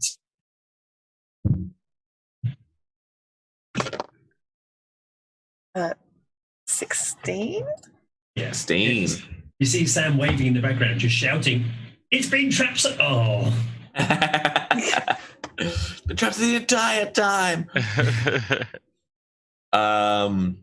You said the animals were screaming as we were coming in, and then it gets more and more progressive. Is there anything I can actually talk to speak with animals? Yeah, you can talk to. However, I will say on Kaboom's check, she's kind of looking. She's up front. She's making sure nothing goes wrong. She does see this like magical beast charge for its for the entrance to its cage. Hits the cage bars, and a magical wild magic surge like goes completely from it. I'll have who hasn't done a magic wild surge. Let's go Kaboom. Roll me a D100. 75. 75. I believe it's supposed to affect oboe, apparently. Oh, it affects oboe. You yell out a warning for Obo as this like kind of like it looks like this luminescent deer, like a stag with like huge antlers, charges towards its bars and hits it, and this just completely covers Obo, and so you, Obo, will glow with bright light in a 30-foot radius for the next minute. A creature that ends its turn within 5 feet of you is blinded until the next turn. So the people most near you are like, is everyone blinded? Oh god, I have sunlight sensitivity. Oh my god! No. Oh my god! And I'm still on the ceiling as well, so Yeah, you just constantly. Somebody turn down the lights. Oh my god. But for the main part of your check, you managed to avoid. You kind of notice any particularly dangerous animals, and you kind of move around and away from them. Was someone else saying something? Sorry. Obo was Yeah, I was going to speak with animals, see if there's anything there I can talk with. Absolutely.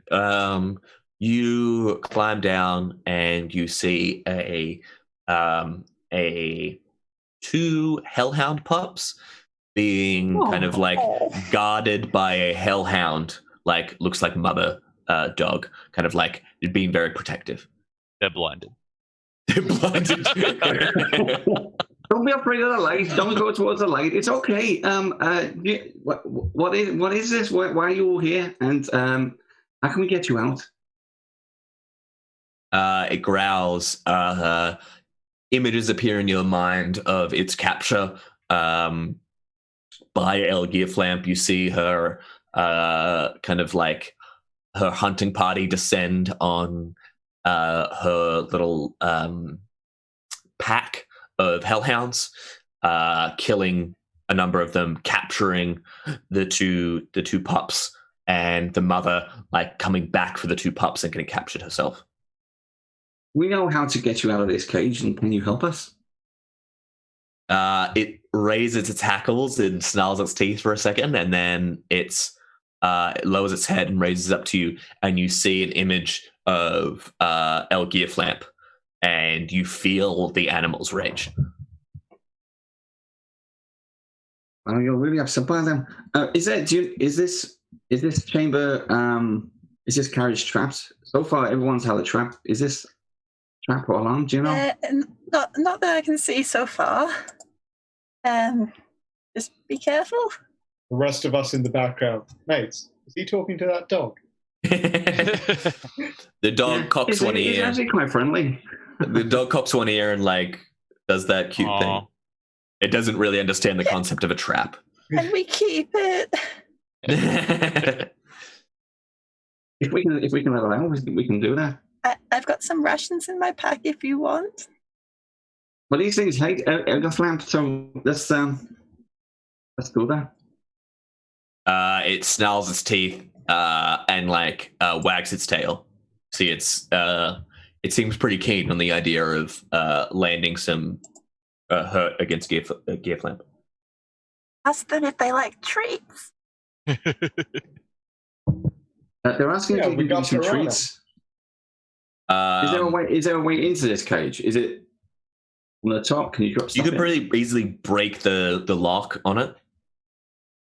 Once you do, it looks to you, Kaboom, as you say treats, and that is kind of like translated through Obo. It looks at you like with like kind of a snarl, but the 2 pups kind of run towards you. And I'm just very keen on treats. Just gonna get some of my jerky and just offer it out. It's very important. I must gain their friendship. As you reach your hands out, the 2 pups kind of like grab at the jerky, kind of tearing it apart. They're like so burning hot that it like kind of like singes your hands to get them so close, but it's worth it. Okay, I got scales. It's worth it. The pups kobold. who like very cutely kind of tear their jerky apart, and the mother comes and like sees to them. I'll leave one there for the mother as well. It kind of like pretends not to notice, and then like kind of bends down and snatches the last of the jerky up. Obo, you realize that it's, as you kind of proceed down the rest of the carriage, it's being very defensive of its pups. You're not sure that like maybe you could, if you were to offer some kind of safety for the pups, it could maybe be a little more proactive in your defense and in attacking in the future.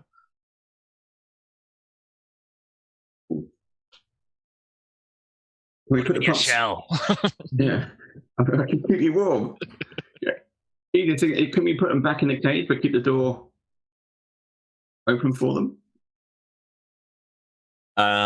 Make an animal handling check for me to kind of get this point across that they're safer in the cage.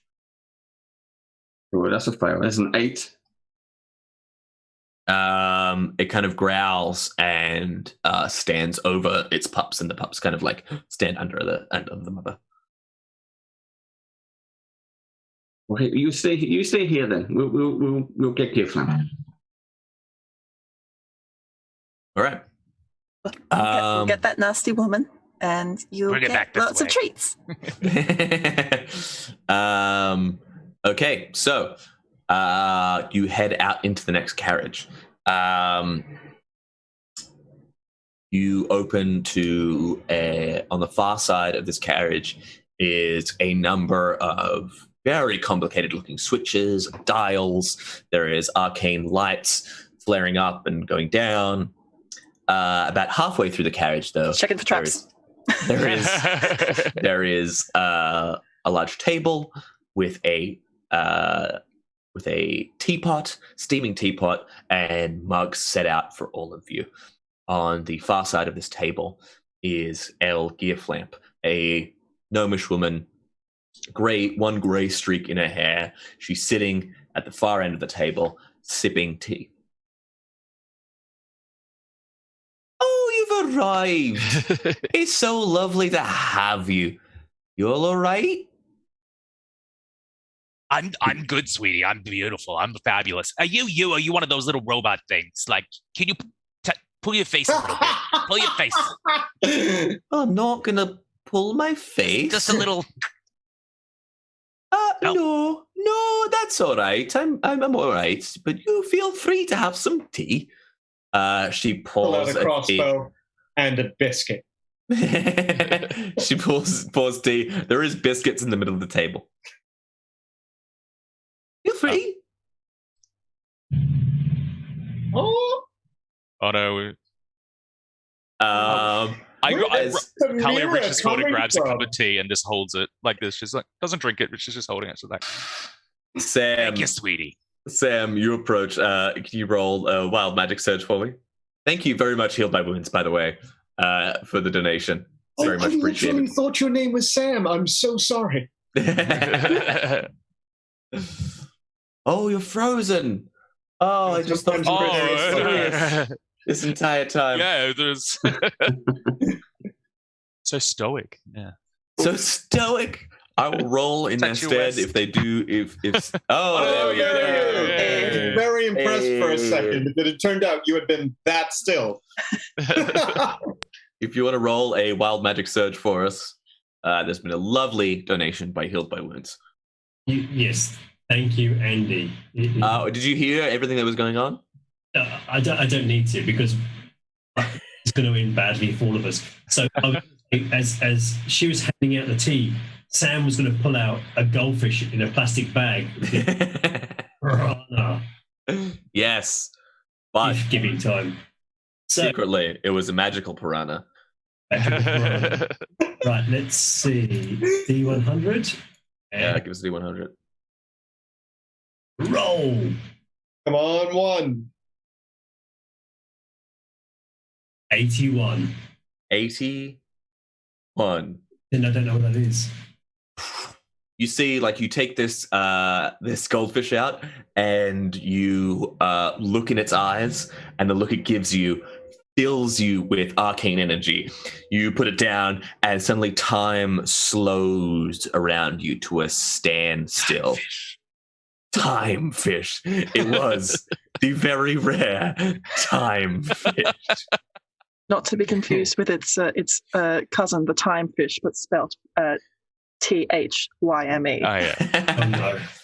You can take an additional action.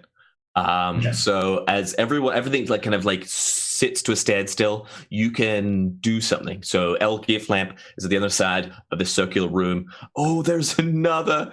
Is it another? That's another wild Choice for magic. timing and person affected, also evening out amount because no, that's fair. Wild magic. Okay, so we'll take your turn and then we'll sort out the other wild magic surge. Thank you so much, Dragon's Fire. Still time to add in mimics into this fight. By the way, $50. Add in a mimic. Very fun. I've got my guns trained on that teapot. It's not the teapot. So, Zach, Yes. if I have an extra action, I heard what Hannah said, and I'm going to steal the best biscuits on the table. You scoop The up best the biscuits. Literally, either the chocolate ones or the fancy ones. Literally, the fancy ones. You know, They've got ones with sugar in it? the wafer ones. What are they called? Yeah. Oh, Yeah. they're the best. No, you leave the orange ones there. Oh, is this an Arnott selection right now? Yeah, for sure, 100%. So that was my action. But the second action is to lick 2 of the biscuits and put them down on the table. And then you magic, stand yeah. back as time rights itself, and you see her pick up a biscuit and bite into the ones that you licked, and you're like, They're quite good. "Oh, I'm sure you're here for a very good reason, but I'd very much like to get back to my work. So, And what's your work? contributing to the glory of the Empire. Yes." You're rich, I guess? Enough to put mines in the back of your bloody forest train. My inventions have added significantly to my personal wealth, you could say. And added significantly to mistress. What are you working on at the moment, sweetie? You got anything on the... Who took all the Monte Carlos? Well, No, that's never mind. I shouldn't say, but kaboom! You notice on the side of the walls there is blueprints. They seem in the early stages, but they are definitively firearms, which no one else in the material plane, you're fairly certain, has any access to. Are they like my firearms, or are they more sophisticated? They use Lux crystal, whereas yours actually uses gunpowder, but they're different. You wouldn't be certain without further study.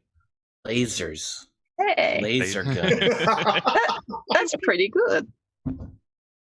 Oh, thank you. That's very appreciated. Oh, my goodness, you have a very similar prototype. Seems like awfully backwards, but my design should clear up your own. Well, if you have Takes a any long tips, sip.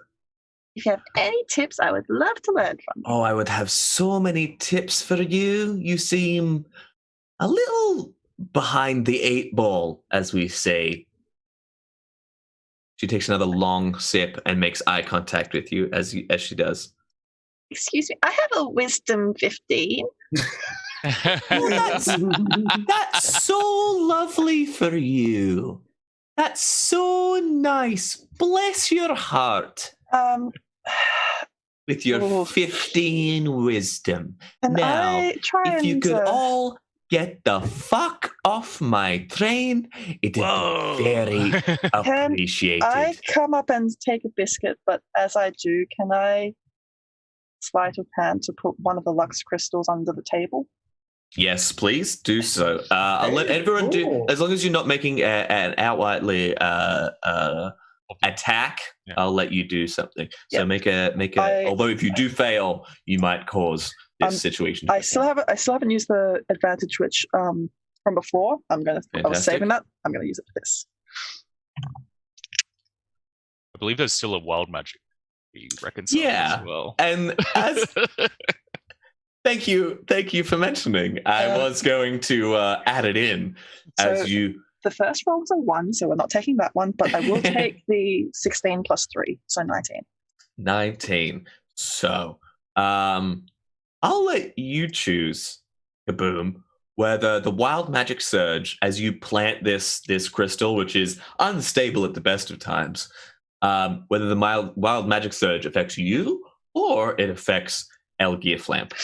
Your choice. Ooh. Go big. Let your anger affect you. What if she gets the power to glow? Yeah. Right. Oboe, roll a d100 for me, please, Look if out, you would. Boomsy's going Saiyan. Do not turn me into a pot plant or a sheep, please. Fireball. Oh, I got a 12. Oh, is that? Oh no. Roll a d10 for me, Kaboom. Ooh.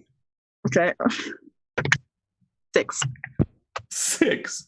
As you plant this very surreptitiously under the table, grab a biscuit, you grow by 6 inches. Half a foot, mind you. Like, El Gearflamp looks at you very suspiciously and then, like, Am I taller than her now? Yeah, oh, yeah. Oh, I straighten my back a bit and look down at her. Anyway, well, it's been lovely to have you trespassers on my train. Now, if you would kindly... Please, can I at least have my cup of tea first? Sure. Drink your tea. She looks down at the tea. Make an insight check for me.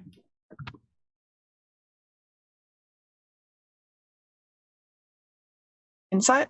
Yeah. 17. 17. Oh, terrible roll from her. You know the tea is poisoned. Okay. I am going to go and pretend I'm about to sip it. I'm then going to slam the mug down on the table. Bang! You smash the mug smashes. As you see, like as you were going up for a sip, you noticed her like pulling something from the bottom of the from underneath the table. Everyone, we're gonna roll back into initiative as Mug, old Mug. You are fastest on the draw. You know how these situations go. The enemy always pulls first. You're ready as you see El Gearflamp pulling an apparatus very similar to Kaboom's from under the table, pointed towards you. We can have a Mexican standoff. So old Mug is gonna hobble over and again bait and switch with Kaboom this time. Mm-hmm. Be out of the line of fire. Yep. But I do have a con 8. Ooh, only con 8. One. After that, he's gonna make a stab at the, I guess the lady. Yeah. You kind of like you bonnet slide over the table, so you run forward. You push Kaboom out of the way. You bonnet slide over the table and slide with your rapier towards El Gearflamp. Why is that funny? Why is that funny to you? The word El Gearflamp. No, I just rolled. I rolled an 8 for the first try, so maybe it gets stuck at the table or something. Yeah, kind of slide towards you, just like chunk, and then kind of like stop, like just before it. She's like, "Oh, bless your cotton socks." Sam, it's your turn. Oh, you're gonna get a second attack, yeah. Yeah, 12. So, bro. Don't forget you're being inspired by me, sweetie. Oh, yeah. What's that, a D8? It's been still within 10 minutes of that, right? Yeah. Like in game. A 19. 19. That you pull out. You hear the "You're doing great, sweetie" from Goliath as your blade finds its home and you strike. You kind of pin her shoulder to her chair as she like reels backwards. Roll for damage. 9 damage. 9 points of damage. Wonderful. She reels back. You kind of like, with the momentum you carried across the table, you send her like sprawling backwards in a chair. You see her like, she like reels up and stands up and centers her pistol on you, but it is Sam's go. What are you doing, Samira? Okay, so Sam's first option, which was to take glitter dust off Tea Leaf and stick it over to see if it become a disco ball is now out because she used bad language. So that's gone. So option number 6, which is terrible as well, is Sam reaches inside a shelf, pulls out a net, springs and throws the net on her. Oh, wonderful. I have no idea why I picked a net, but I'm going to you charge up to her, you throw the net on her. net. Make an attack roll with the net. To be real with you, don't know any rules about how the net works. Well, it was a 14 to hit if it hits. 14 to hit if it hits. That does not hit. So yeah. I'm going to use my advantage because I'm a large child and and I don't really care about the rest of this adventure. Okay. And that in D&D Beyond is a natural 20. That'll do. I'm not sure if you can crit with a net. Does it do any damage? I think it just no. So all it does is restrain the creature. So if it's a large or small creature, a hit by net, it is restrained until freed. The net has no creature. A DC Strength 10 check can bust itself free, or they can cut it for 5 points of damage. So basically, she's just literally entangled. So Sam's going to cackle, throw net, and then kind of just do the flourish. Yeah. Where are you standing, by the way? So there's the room. There's the big table in the middle of the room. You kind of like charge up to. Did you charge all the way up to her, or how did you get because it's literally complete. Oh, it's like you have to be right up to 5 foot. It's like just crap. So after they tumble back from the chair, the table, you just kind of like run up and just like slam this net down. Like you're just getting like you run up and like jump off the table like you're like dunking a hoop and just like boom. It's like a tea table, just boom. Like look at the group. Absolutely. And then I use disengage because I'm a rogue. Yeah, back up and you do this. Yeah. Belgrade Flamp is restrained now. Kaboom! It is. Oh no, sorry, it is El Gearflamp's turn. And she's restrained. Struggles with the net.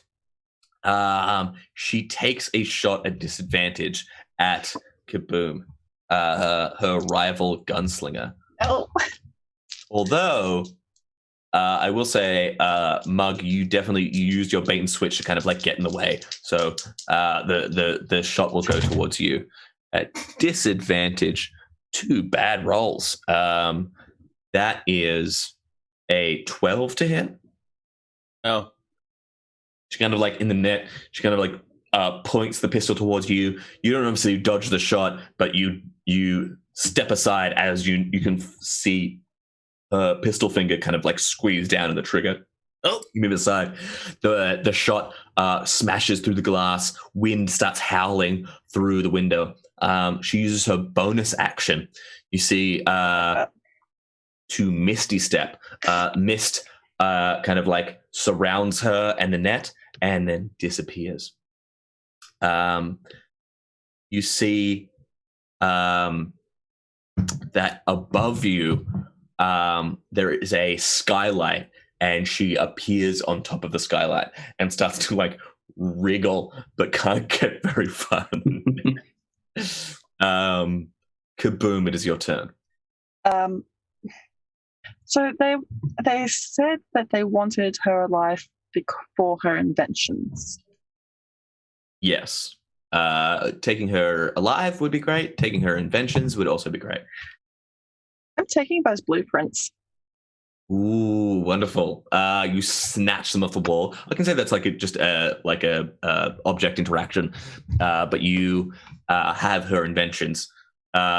Partially, those will improve maybe part of your... You definitely have advantages over her in your designs, but she has certain ways of delivering that you could improve on. And I have her crystals now. Absolutely. I am going to line up a shot at this skylight. Oh, yeah. Absolutely. And we will go... Let's go with a shotgun this time. It does the same, but flavor. You pull out the short barrel. Is it like a short barrel, like sawn off kind of deal? Yeah. Yeah, hell yeah. All right. All right, and so I'm gonna shoot at her direction through the skylight. Oh yeah. Oh, that's pretty good. So 13 plus 8 Well, yeah, definitely will hits. hit. And I'm going to extend another grit to do a forceful shot. Oh, absolutely. Oh my god. Gonna send her sky high. So she'll have to succeed on strength 14. Yeah. Yeah, she will. So I've got a Fails. fails, and Yeah. she'll have to take 7, 5, 3. How high does she go? 15 feet. Roll another d6 of damage because you basically bounced her up and then onto the top of the carriage again. So you kind of like reached out, boom, and you put a little bit of extra powder in it. You know your gun can take the extra heat. You slam the barrel close and you blast up, the glass shattering. You see Elkia flipping end over end up and then hitting further up higher in the carriage on top of the roof. So how much damage is that total? 19 total. 19. That's incredible. I won't hesitate, bitch.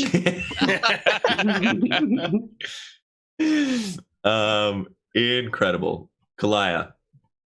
Glass raining down on the chair, the table which has Lux under it, which we should know. Advantage for Samira came in from RQ Stefan. Thank you very much. Chaos for good. And then another reward for the DM or one player advantage. Samira, please specify which player. Oh, yeah, so Samira, it's been given to Samira, I believe. Yeah. So advantage for Samira. Cool. Yeah. So Kalaya, Elgia Flamp in a net still, but is on top of the carriage and somewhere ahead. Yeah. All right. You think you're the only one who could do that, sweetie? Here's a little something I learned from the elves. And she misty stepped up to where she is as well, because she has Fey ancestry. Because she was raised by wonderful. elves, so she has a free misty step at her long rest. So you misty step up to the top. Yeah. You're now careening down the mountain. The train is not like kind of like winding through the mountains. It's like going like hell for leather down. It's slightly like rocking back and forth as you're on top of the carriage. You see Elgia Flamp in front of you, kind of like pulling herself out of the netting. Make a perception check for me. Perception. 20, not natural. 20, not natural. You look up and you notice that the train is barreling towards the city of Anktor. With no sign of slowing down? No sign of slowing down. We might have a problem up here, sweeties. We seem like we might be on a bit of a collision course. How do we stop the train? She goes down and grabs Kalia. She's like, it's like, how do we stop it? How do we stop it? Also, where's the rest of your inventions? We need them. We need to get paid. Oh, you're not going to stop. I can't not do your accent now that I heard it.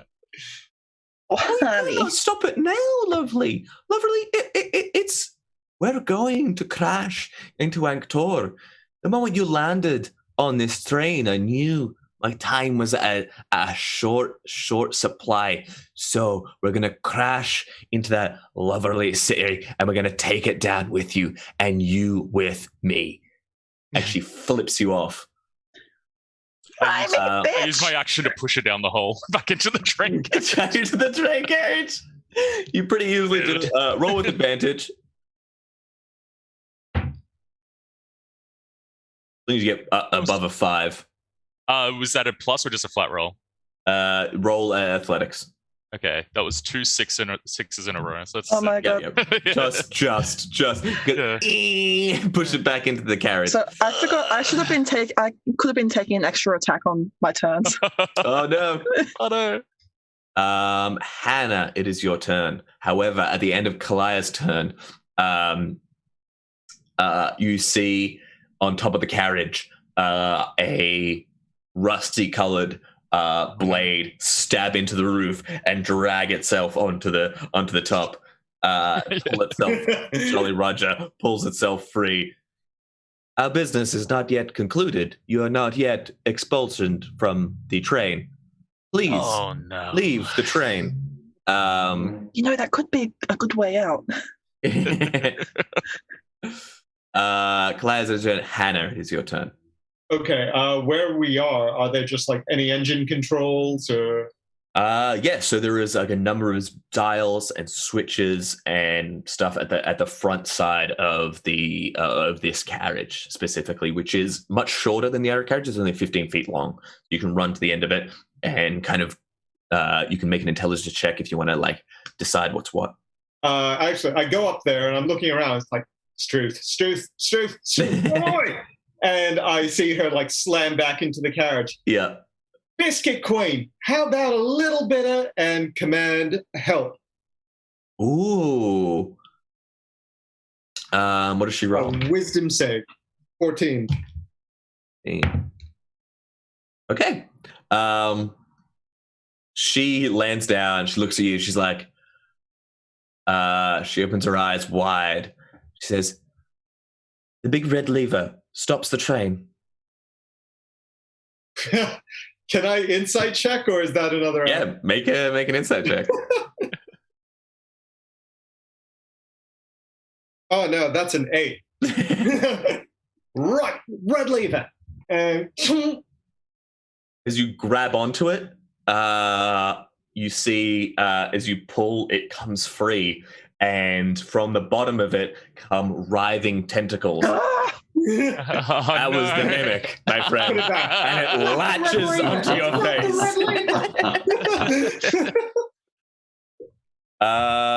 It takes a action against you. Does 16 hit you? 16 hits. 16 hits. It's gonna latch onto you. It's not big enough to necessarily restrain you, but it is grappled onto you. It is definitely taking up one of your hands in its attack. Ooh, that is a 9 points of piercing damage as the other side of this switch is just like flailing tentacles, and they like wrap around your head. Pulling out the lever and using it to beat off this thing. Get off! Get off! No, it is the lever. Oh, it is the lever. I thought it was then I'm not doing really well, am I? Hitting yourself. Stop hitting yourself. It is the Jolly Roger's turn. Kalaya, it just like you see like pistons kind of like steam kind of like shoots from it as it like kind of scratches down and leaps over the skylight and tackles you. It's going to make a slam attack to try and push you away. Ooh, 18 on the die for a 26. I assume hits. Yes, yeah, the 26 will hit my 14 AC. You're like, actually, no. Actually. So you have a +3 plate armor along with. It is going to do a.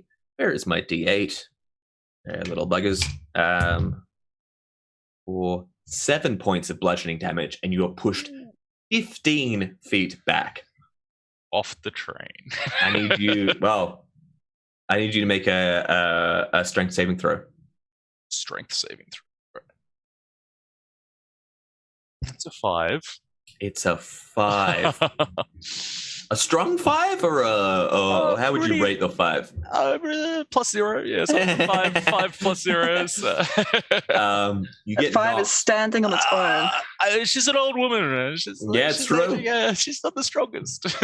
You get it leaps forward, strikes you, go reeling back, and you get knocked off the train, and only just barely grab with your finger tips. With your cane. You're on the front of the train. You're kind of like Hannah, where you're looking out at from the console. You'll kind of like have these like this mimic tentacles like wrapping around you. You look up through the carriage window. You see Kalaya on the skirts flying around. That's not good. The Jolly Roger drops into the carriage, whips out its blade, and it is now Obo's turn.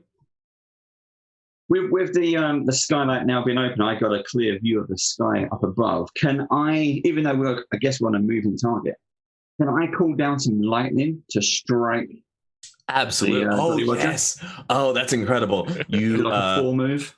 You're like scuttling up because you're still got that like the and I'm blowing. Yeah, and a huge storm cloud forms. You all look up for a moment and be like, "Hey, that kind of looks like a turtle shell." And then lightning cracks within it and strikes down through the tiny aperture of the skylight into. You can either hit El Gearflamp or you can hit the Jolly Roger. I'll do the Jolly Roger. Fantastic. Not bad. 18 damage. 18 damage. Jolly Roger fails on his saving throw. Takes full damage. 18 points of damage. Lightning courses through them, and they kind of like seem like disorientated at first. I have not yet been accustomed to this form of attack. And then comes back. The blade turns towards you. Back at the top of the initiative, Mug. So the situation as it stands currently, you have Hannah at the console being attacked by a mimic. You can see now and also from the things Hannah has yelled out. Hannah has yelled out that the carriage is heading towards Anktor, very major city. You can also see out of the front window, Kalaya's like skirts and lower legs kind of like drifting back and forth over the front windscreen. You have El Gearflamp on top of the table, netted up still, struggling. What do you want to do? Okay. All right, here we go. So Mug's gonna hobble over to the mimic and bait and switch, and I guess just take it in the face or something. Hey, nice. Who you're bait and switching? Oh, with the mimic. Hannah. Okay, Yeah. fantastic, Hannah. I'm just kind of seeing like you as being like really good at like Aikido or something. No, you're over here. you kind She said of up here. He's just really greasy. Like, Yeah. you kind of charge. You pin the mimic to the wall and manage to pull Hannah away from it. It's definitely like still writhing, but it's not grappled to you necessarily, but it's still like kind of on you. Sam, it is your turn. As my free action, I shall. Oh, hang on. Sorry, Old Mug. Did you have any other attacks or whatever? Yeah, he's gonna attack the mimic twice. Sounds good. Sorry about that.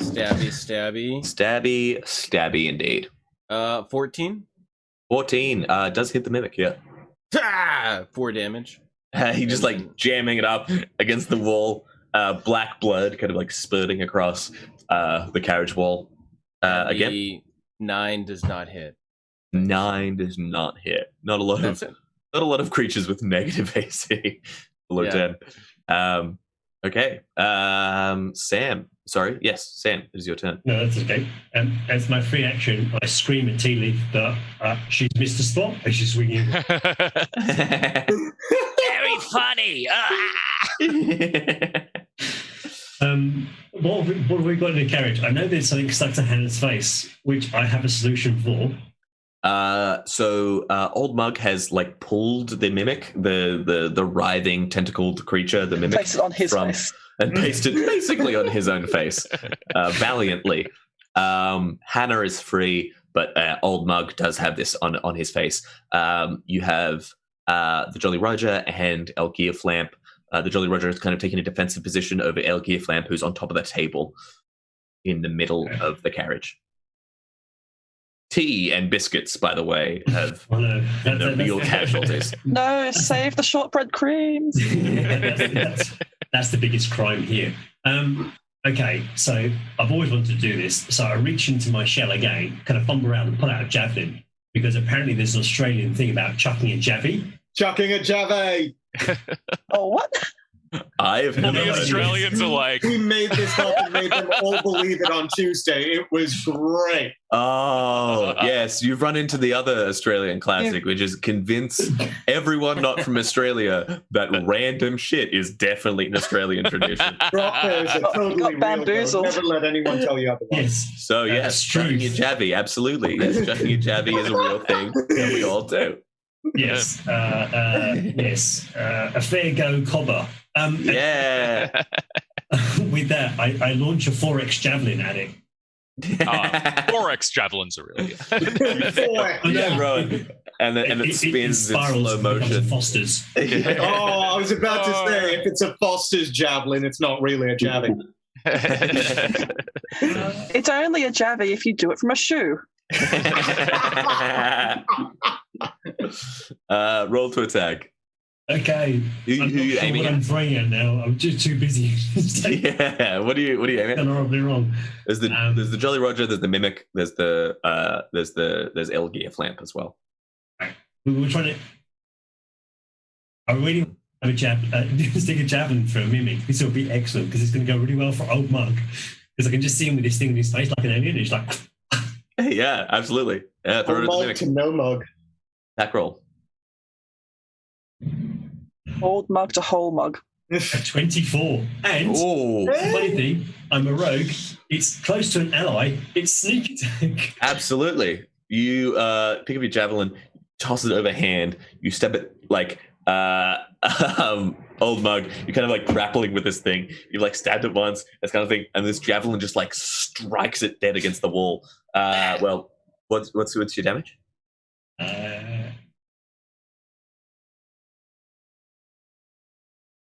A lot. That's 16. That's 16. That's 16 to start with. Plus, that's 22 points of damage from.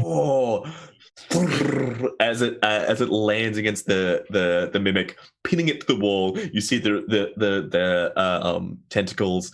It loses its switch shape.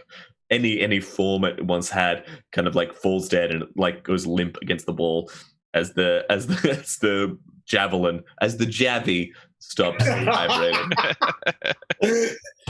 That's canon now. You realise that, don't you? I do. Yeah, that's what I gotta say. El Gearflamp. Does she have to use an action to tear free of the net? Yeah, DC 10 strength to get out of the net.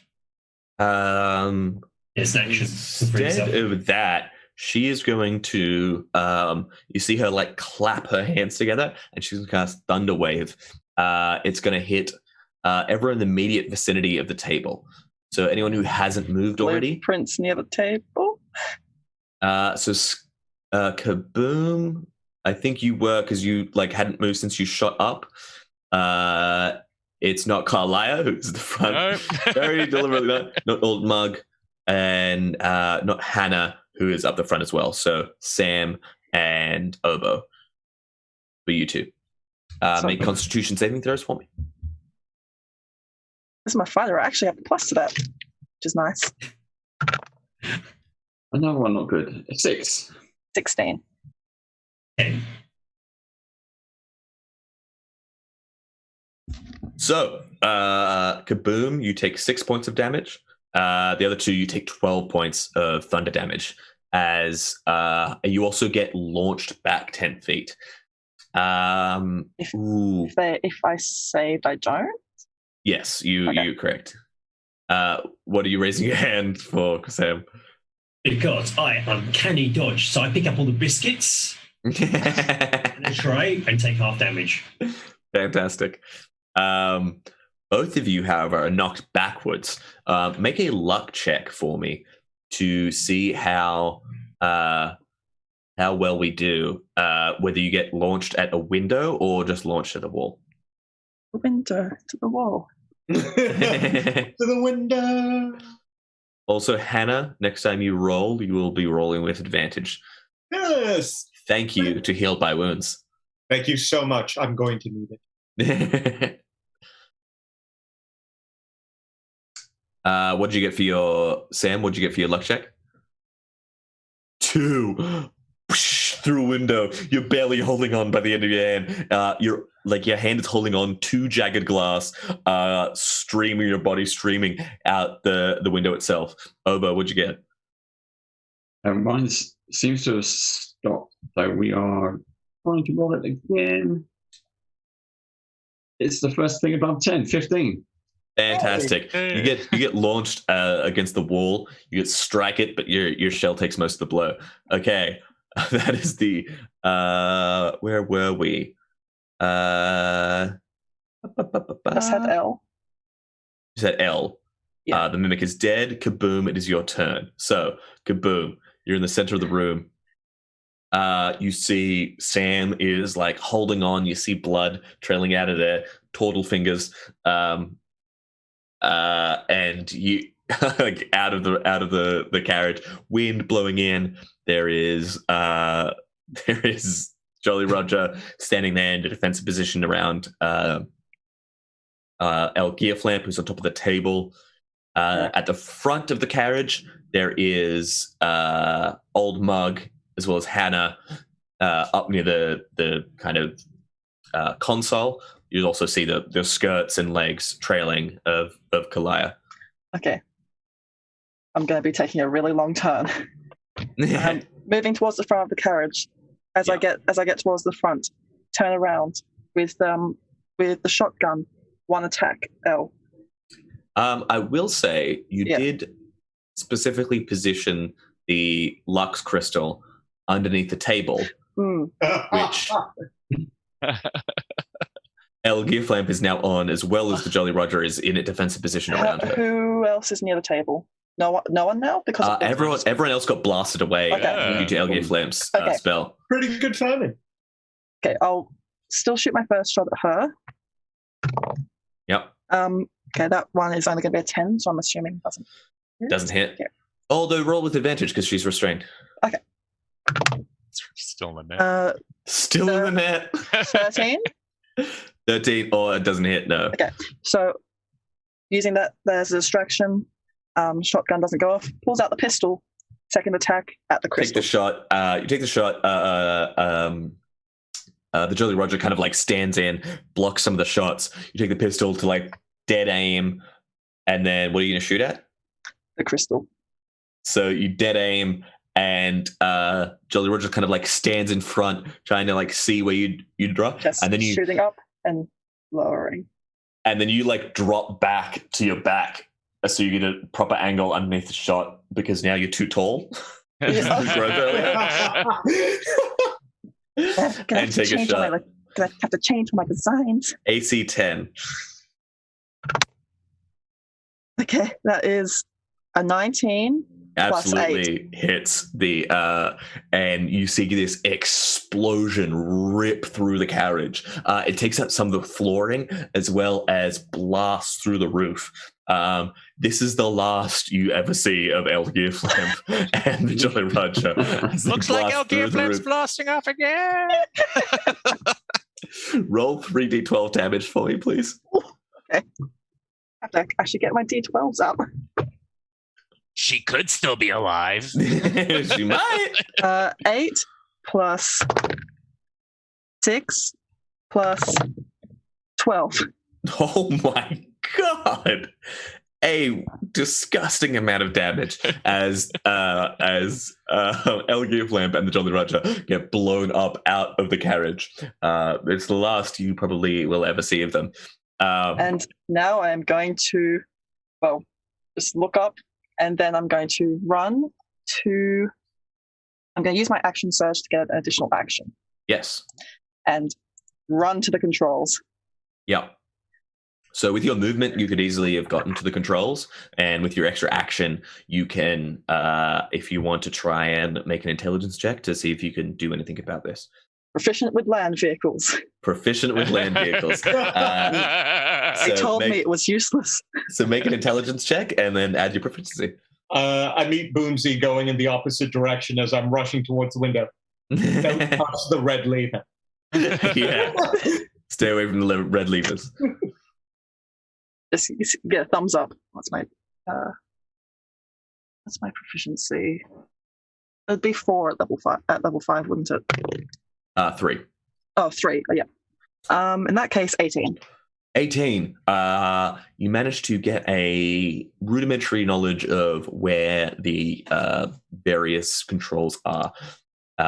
You managed to kind of basically work out what not to press. It's going to take 3 successes to pull back and redirect the train as it's careening down towards Anktor. Fantastic. Next up, we have Kalaya. You are still swinging. And you've seen a twinkle in the sky. I've seen the glass blow out around me as people fly through the window. And explosions. It's just been chaos. Good view though. But Kalaya's just there. She's like, "Oh right, the elves trick." Blunk. And she Misty steps back into the Oh, fantastic. which I read. I'm like, oh, I can use it just as a normal spell by spending a spell slot as well, which is great. So she goes there. She's like, all right, maybe kaboom. Oh, darling, you're doing so good. You're doing so well. You're doing great. And then she gives you a bardic inspiration for your next attempt at stopping the train, or to use however you like. There's no one else left to explode. You sound so sad. I am. Hannah, it is your turn again. I will be clear. So at the you'll have the next round to try and make these checks to try and control the train. However, if you make 3 failed checks, something bad will happen. If you make 3 successful, you'll gain control of the train somewhat. So, Hannah, it is your turn. Okay, rushing past Kaboom. Can I reach the window where Samira is hanging on? Yes, you can, absolutely. Right. Okay. Can everyone stay in the bloody train?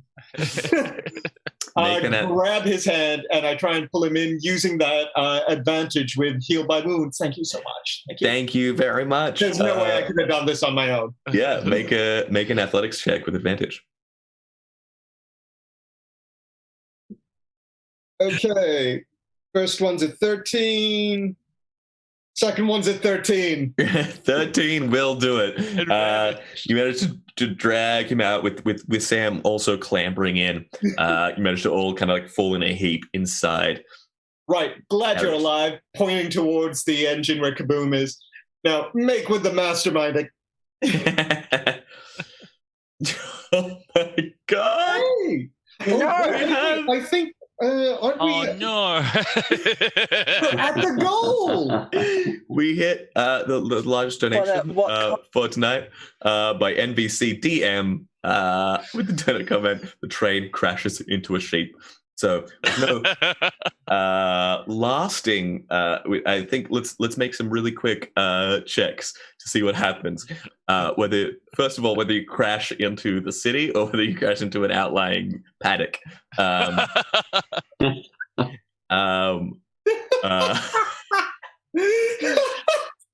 First of all, Obo, what do you want to do? This is really bad, guys. Oh no! Obo? Hey, Chris, how many times have you heard these jokes? Every session. Several times an hour. Obo, you want to make a check for us to try and gain control of the train? Yeah. Intelligence check. Let's do it. Come on, roll. All my rolls have been consistently very, very low. I'm at a 7. Oh, that is 2 failures.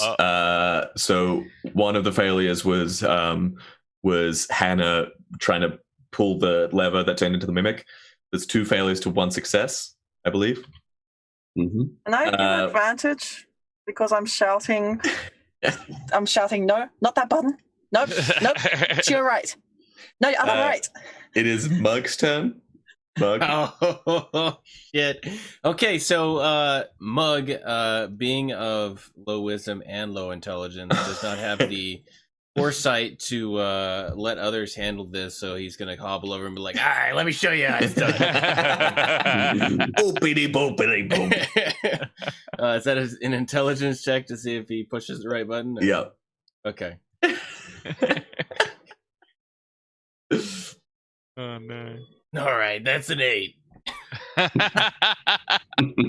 Despite everyone's best effort, despite Kaboom screaming and not to press, the train comes careening. We see we cut from everyone screaming and we cut to 2 guards standing in front of the gate of Angkor. Do we have a chance to jump out? One of them is to the other is like, hey, I thought didn't you take the other shift? Nah, I swapped tonight. Jeff's got his kid's birthday, so I thought I'd do my bit. And the other guy's like, you hear something? They both turn as they're careening, half a flame on fire, half of it's been like broken off, comes careening towards the double doors of Angkor. They both leap to the side. The train comes smashing through the gates of Angkor, coming careening down the main street. People are jumping out of the way, carriages are pulling, and you just like barreling down, telling people to run, jump, get away, get Can we try and steer this as it's crashing? Yeah. Roll for how many people you don't kill.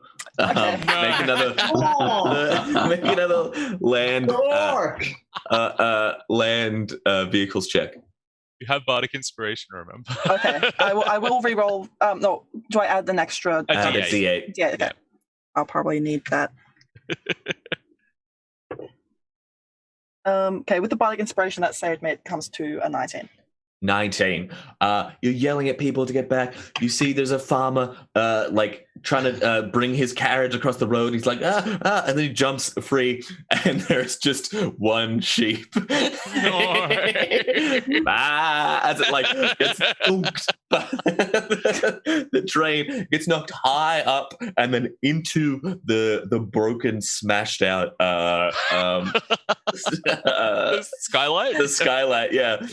Lambs on the menu tonight, boys. And it's just like running around in chaos. Not my cabbages.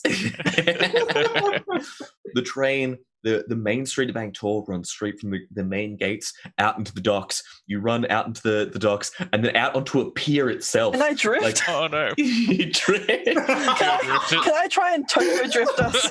Yeah. Okay, make another land vehicle check. We've reached Japanese anime territory, drifting trains. I start singing Deja Vu. At advantage, Scarlet. At advantage? Shouting, so, yeah, because Sam's screaming you. Go left, pull brake. Okay. Okay. That was a natural 20. Oh. That first roll was a 2. So the main street runs down into the docks, but you run down and you're traveling along the docks, and there's the piers running down out perpendicular from you. You see those as your only safe way to deliver this train without killing anyone. You pull a switch, you slam on different buttons, and you stamp on a pedal, more acting by instinct than anything else, and you you slide the train around what carriages there is left. Down a pier. You see fishermen jumping off the pier into the water as you careen down the shaking sound as the planks rattle against their moorings as you launch out into the bay, splashing down the train blub blub blub blub blub under the water. And you see for a moment everyone gather around the docks, all the people of Angkor, before 6 individuals, 1 sheep, and 3 hellhounds come And a piranha. rising, and a piranha little baggy. comes rising to the surface. Thank you, everyone, for joining us. Thank you for all the donations. It's so very appreciated. It's to such a good cause. This has been a wonderful, wonderful one shot. We'll go around right at the end. Everyone shout out where people can find you and the wonderful things you do. Jacob, who are you? Where can the wonderful people find you? I'm a guy that does D&D on the internet. You can. I know of those. Yeah. One of us. So you can find me on HP to XP Twitch channel. Yeah, thank you. Awesome. Thank you. Brendan. Hi, I'm Brendan, at Brenzies if you want to look at the socials that I don't update. And then I play with Split the Party. We're a YouTube channel mainly, but we're getting into streaming and everything else. So if you just type Split the Party into YouTube, into any of the socials, into Twitch, you'll find us. Awesome. And just a last note, Kalia was never taught to swim by the elves. Drowned at sea. Atul. Look, I'm just a guy who likes playing D&D, and I'm just happy to be here. But We're happy to have you. Talk to me about chucking a javvy. Hit me up on @A2L. Fantastic. Scarlet Moth, where can the wonderful people find you and the wonderful things that you do? My cheeks are hurting from laughing. I am Scarlet Moth. You can find me on Twitter at @ThatScarletMoth or most other platforms just at Scarlet Moth. I am an artist, cosplayer, D&D lover, tiefling aficionado. I will have some very exciting news to share on Monday, so if you're following me, you'll be able to see that. But for now, you can enjoy my various artistic endeavors and shitposting. Wonderful. Chris, where can the wonderful people find you? No, I'm just really confused. I thought this was a Zoom call about work, and I've just been sitting like the last 3 hours wondering what the freak trying to adapt to what the fuck is happening. It's like that. Why am I rolling dice? I don't understand. Surely we could be fixing something. I just want to say thanks to the folks at Meeples, all these wonderful players, Zach for, I don't know what this was or what happened. Amazing at what this was. At the end of it. And I want to thank Zach, especially for chucking a javvy and then making that in terms. Everybody that's in chat, you've been absolute superstars. This is a brilliant thing. When we just smash the second one. We got the second one. Yeah, we did. $4,000 been raised so far, so that's absolutely brilliant. There's another game tomorrow, which I might be in. There's another one on Saturday, which I might be in. And I'll be in ever, because I will never do this again. Well, how much money did you spend for a very good cause? I didn't. I stolen other people's money off the internet using their credit card bills. Oh, wow, that's interesting. You know, what I meant to say was, allegedly. No, just thank you. And thank you for our mods and for Ardent Roleplay for just putting up the shenanigans. Clint, you've been a star. Yeah, wonderful. Thank you. Dave, where can the wonderful people find you? Band of Badgers. So Band of Badgers, we are a role-playing social club over in the UK. So if you're here, you want to play back to the table when we're allowed back at our tables. Some point soon is coming. But if not, you can find us on Twitch and YouTube. We play with all kinds of various people all around the world. In fact, we actually have Zach booked in sometime in June to come and play. So we help writers, artists, designers, creators all over the world come on, play games, hang out. We do live Q&A. All our stuff is live. So yeah, just do it. We play all kinds of games from all kinds of publishers. So find us Twitch or YouTube /Band of Badgers. Wonderful. I'm been Zach. I have been your DM. I hope to do so in the future again. You can find me. I Speak Giant is a podcast that I do. You can find it wherever good podcasts are sold. I also doing some live streaming at twitch.tv/TheBoundlessGlory. I'll maybe be updating that name in the near future, but you can find it on my Twitter channel, which is my name, Zach Naum. This has been such a fucking delight. Thank you all for joining me. Thank you all for being... Jacob? Did we do Jacob? Yeah, we did check it. Oh, did we start? Sorry, I was just like, I was like, oh god, there's 6 people there. yeah, sorry. Don't worry, I feel No. Thank you all for joining. Thank you all for watching. And we have a winner for the raffle. Thank you very much. To the winner is Crossscore. Very valiant name and a valiant winner. What are they winning? Congratulations. Congratulations, first of all. Winning. You won our thanks. I think it was the Ravenloft bundle as well as the Heroes Feast cookbook. Oh, fantastic. Oh, cool. I'm jealous. The Heroes Feast, yeah, they're winning the Heroes Feast. Really good. That is incredible. Crossscore, that is awesome. Thank you so much for your donation. Thank you for being involved. Thank you to Jaspers for running this whole thing.